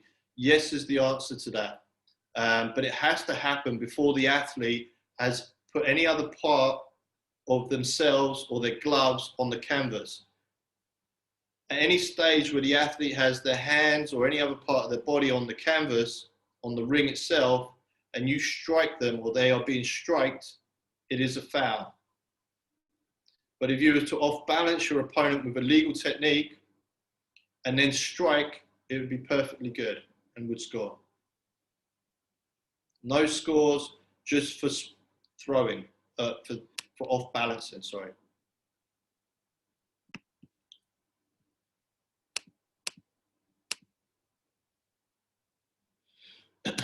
Okay, so moving on. Okay, so locking and hyperextending the joints in the arms, legs, head, neck, or back are fouls. So if you was to lock or hyperextend your opponent's legs, for quite often we will see athletes off balance with a technique by putting your knee into your opponent's knee and locking the knee out or locking the leg out to then turn them or pull them off balance to then take advantage. This is actually a foul. If you're locking the leg or any joint in any way, it is a foul.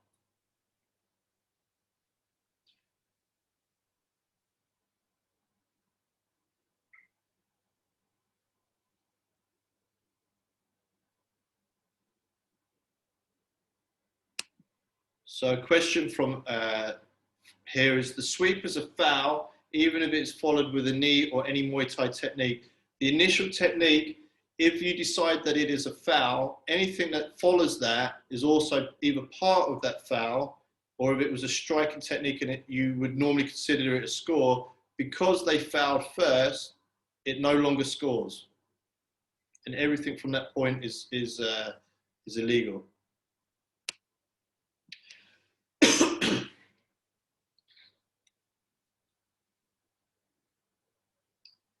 So we move on to the next one.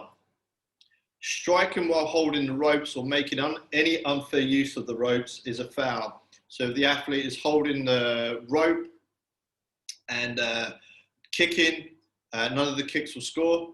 If the athlete was maybe leaning back on the rope, using the rope to kick their opponent, they're actually fouling when they're doing it, whether they're scoring or not. They're fouling by using the ropes to their advantage. Athletes are not supposed to use any part of the ring to their advantage.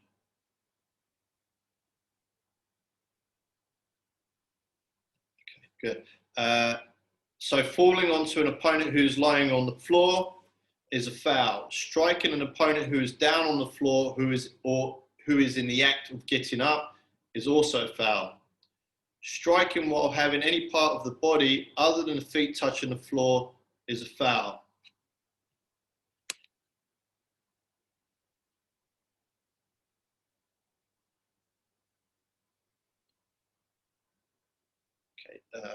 Come back to that shortly. Obstructing an opponent from rising or re-entering the ring is a foul. Completely passive defense by means of double cover or intentionally falling down to avoid being hit is a foul. Coming to the striking the groin of the opponent, we will discuss this. This is also a foul. However, there's always a grey area. If the athlete is unintentionally struck by a Muay Thai skill and unable to continue the contest, the referee will pause the contest for up to 5 minutes to allow the hit athlete to take a rest. If the athlete refuses to resume the contest after 5 minutes rest, the opponent will be declared the winner. So just to be clear, if an athlete accidentally kicks the other athlete in the groin just by movement around the ring or positioning at that time, and you as the referee decide that was accidental, you would first try to jolly the athlete along. Come on, let's go, let's fight, let's continue the contest. If he really needs a break, you can give him 5 minutes break, okay?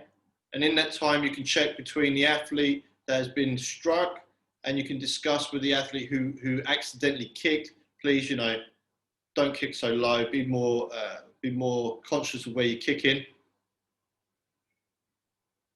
I'll come back to that question shortly, okay? Be more conscious where you're kicking.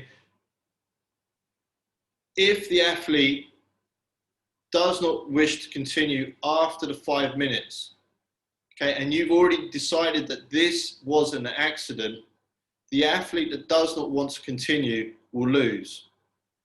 So it's important to try and get them to come along and play, come along and box, okay, to get on with the game, fight. However, if the athlete is kicked in the groin and you decide that it is a foul, okay, depending on the strike itself, you could decide that, okay, it was a strike. It wasn't 100% deliberate, but it did happen and it wasn't necessarily unintentional. You may just give a caution and a stern discussion with them. Hey, don't kick so low, be fair, continue.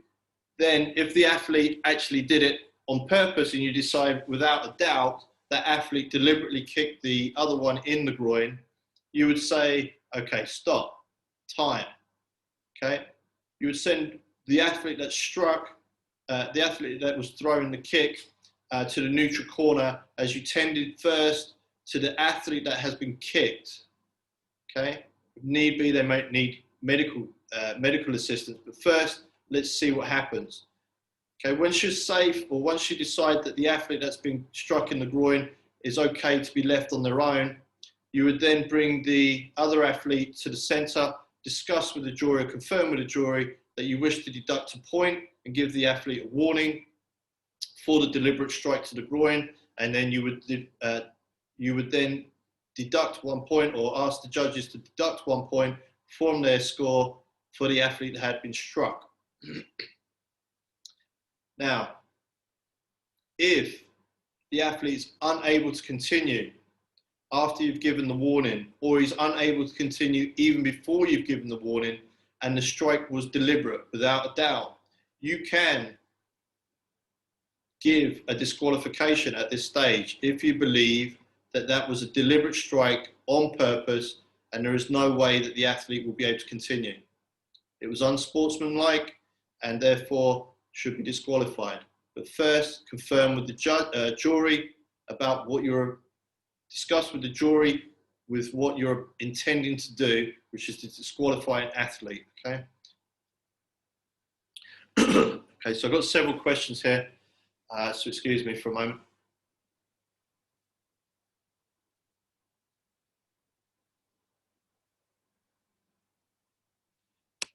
Okay, so we have a question here from Jordan Muay Thai.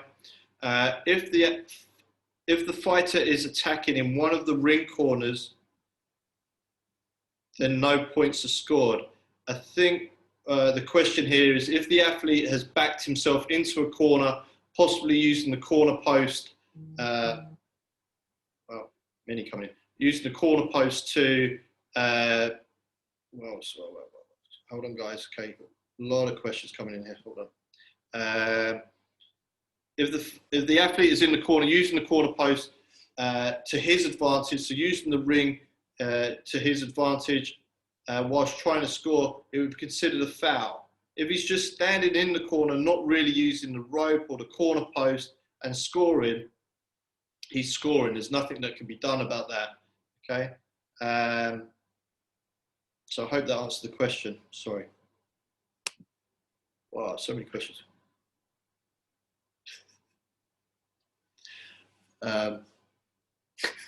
Thanks for that. Okay, we're nearly there.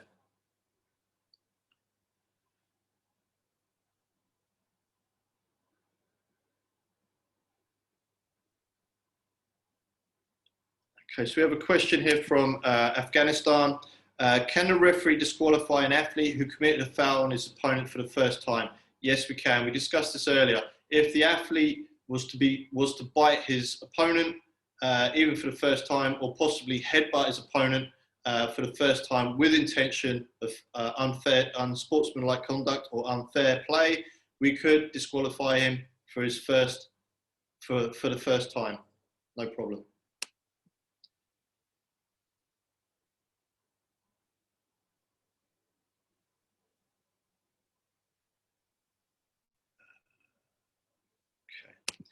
Okay, Pranya Shankar, I guess, my apologies, I'm guessing India.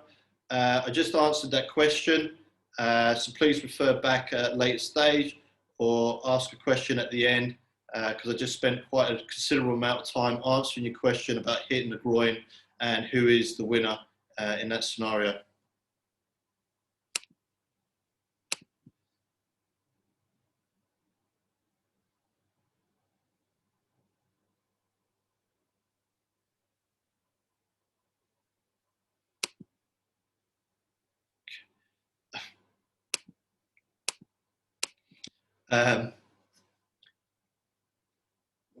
So we have a question here from Afghanistan. What is the ruling if one of the fighters loses balance and lands on the ring, then the other fighter hits before the referee stops? The fighter, and now the fighter that was on the ring cannot continue. In this scenario, it sounds as if the athlete has been off balance, he's fallen over, he's landed on the canvas already, he's landed on the ring already, so other parts of his body are on the ring, on the canvas itself, other than his feet. And then the other fight has gone in to strike that athlete that is now on the floor, which would be an intentional foul, a deliberate foul, and he would be probably disqualified straight away. If the athlete on the floor couldn't continue because of that strike, that athlete on the floor, whether conscious or unconscious, has just won the bout, and the other athlete has been disqualified. Okay, so some basic rules there. Holding the opponent's leg and pushing forward more than 2 steps in any direction without a strike, without striking with any one of the Muay Thai skills is a foul. So an athlete can only take 2 steps an athlete can only take 2 steps and must do a Muay Thai strike using a Muay Thai skill in order to continue forwards in any direction. Only 2 steps are allowed.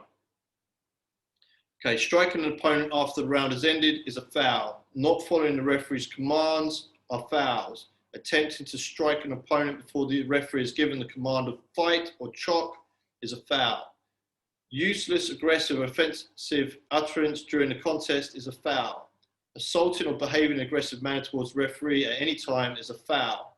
So a new rule that's come in here, applying water to an athlete by means of other than a water bottle or spray bottle is now a foul.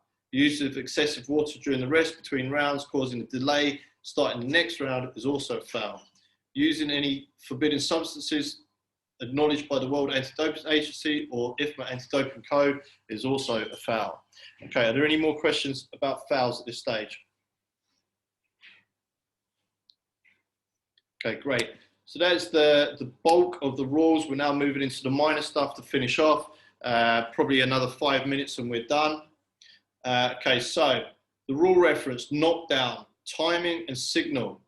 The referee shall have intervals of 1 second between the numbers counted and starting with the index finger shall indicate each second with the hand in a manner that the athlete who has been knocked down may be aware of the count. So the signal 1 with the index finger, not the thumb, no thumbs, index finger, first finger, okay? To ensure it's clear to all involved with the contest. So we can all see and understand what count you're giving. You're giving this one, is this 5, is this thumbs up, are you okay? Whereas this is a clear 1. Okay, 1. Okay, the rule reference in regards to ring equipment, gloves, head guards, shin guards, elbow guards, they all now have to be IFMA approved equipment only. So it's to ensure that the safety of the athletes is kept at all times. And so all equipment now has to be the equipment approved by IFMA. There is now a new reference table in the back of the rules where we will be putting the new hyperlinks to essential forms such as competition forms and competition information. And this will develop over the next year or so that all information is easily accessed by all. Okay, so now we move into the final section, and it's regards to the IFMA rules and regulations that have just been brought to you last month, and it's a simple open discussion for questions and answers. For those of you that have come and taken part in this webinar tonight and you have to rush off, I'd like to thank you sincerely for being here. For those of you that wish to continue to answer some questions, you now have a floor of 15 minutes to ask me any questions regarding the rules that I may not have brought up or that I have brought up. Okay, so thank you very much to those of you guys who are leaving. Couple cup. Hopefully see you very soon. Stay safe, stay well. To those that are remaining, we have questions coming in. Please do ask your questions. You now have 15 minutes and that'll be the end of this webinar. So first question's coming in.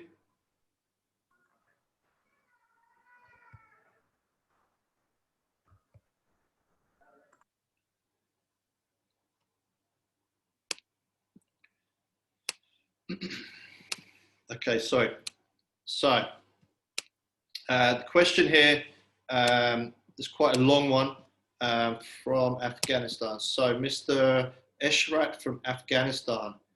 In the end of the contest, if the total score of both athletes are equal after deducting a point of the athlete who received a warning, who will be the overall winner of the contest? The athlete who received the warning is showing less exhaustion than his opponent. In this case, do we consider receiving a warning in order to select the winner? Okay, so at the end of a contest, if the score is equal and the judges have given their score in, the jury member is left with one choice. If the score is equal at the end of the contest, the jury members will signal for you to give a decision. Is it red or is it blue? That you decide has won the bout. And at that stage on your electronic system, the red and blue light will be flashing and you will choose either red or blue. And it's not about the round, it's about the contest. who do you believe won the contest? And that will be decided by the judges. The judge's decision will come back to the jury, and we would hope that we have then got a decision of either 3-0 or 2-1 or 5-0 or 4-1 or 3-2 in favour of one athlete over the other. I don't think we've ever had a scenario where we've had to ask the judges twice to do it. So I don't think it's happened as yet, ever. So I hope that answers your question. Okay, thank you very much for attending, guys. Thank you, thank you, thank you. Okay, are there any questions regarding the current rules and new rules that are now in play that I may not have answered, or you want a clarification on the rule that I may have spoke about?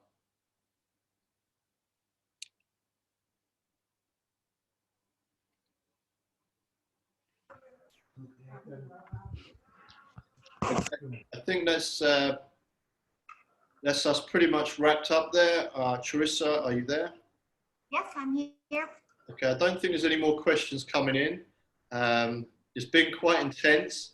I can see that there's a few countries. So we have some questions still coming in. There's a few. So if I may, there are a few countries out there that seem to need some guidance a little bit more with regard to the rules. I think maybe a more one-to-one with you guys would be more beneficial, so we don't hold the other participants up too much longer. So maybe at a later stage, if you get in contact with Charissa, she would be able to organise a webinar with myself to clarify anything that you specifically need answering. But I have one more question that needs answering before we finish, and this is from Jordan Muay Thai. The score sheet is still allowed in IFMA international competitions. Yes, it is. Unfortunately, technical things do happen, or technical mishaps. Sometimes the electronics go down, sometimes power goes down, and we have to revert back to the score sheet to deal with the bout or contest in hand. So yes, score sheets are still allowed in the international IFMA competitions. Okay, is there any more questions? So if anyone does have a question later on, please feel free to email to info@muaythai.sport, and I will do my best to distribute it to the technical officials or relevant officials to get them answered for you. This session has been recorded, and I will be sharing it with everyone, as will I with the general NF briefing that Ryan did on Friday as well. So those will be available shortly, and I will distribute it both via email and also into the WhatsApp groups. Okay, thank you very much, Trissa. It's been a pleasure. I'll see you all again soon. Stay safe, please. Bye-bye. Bye.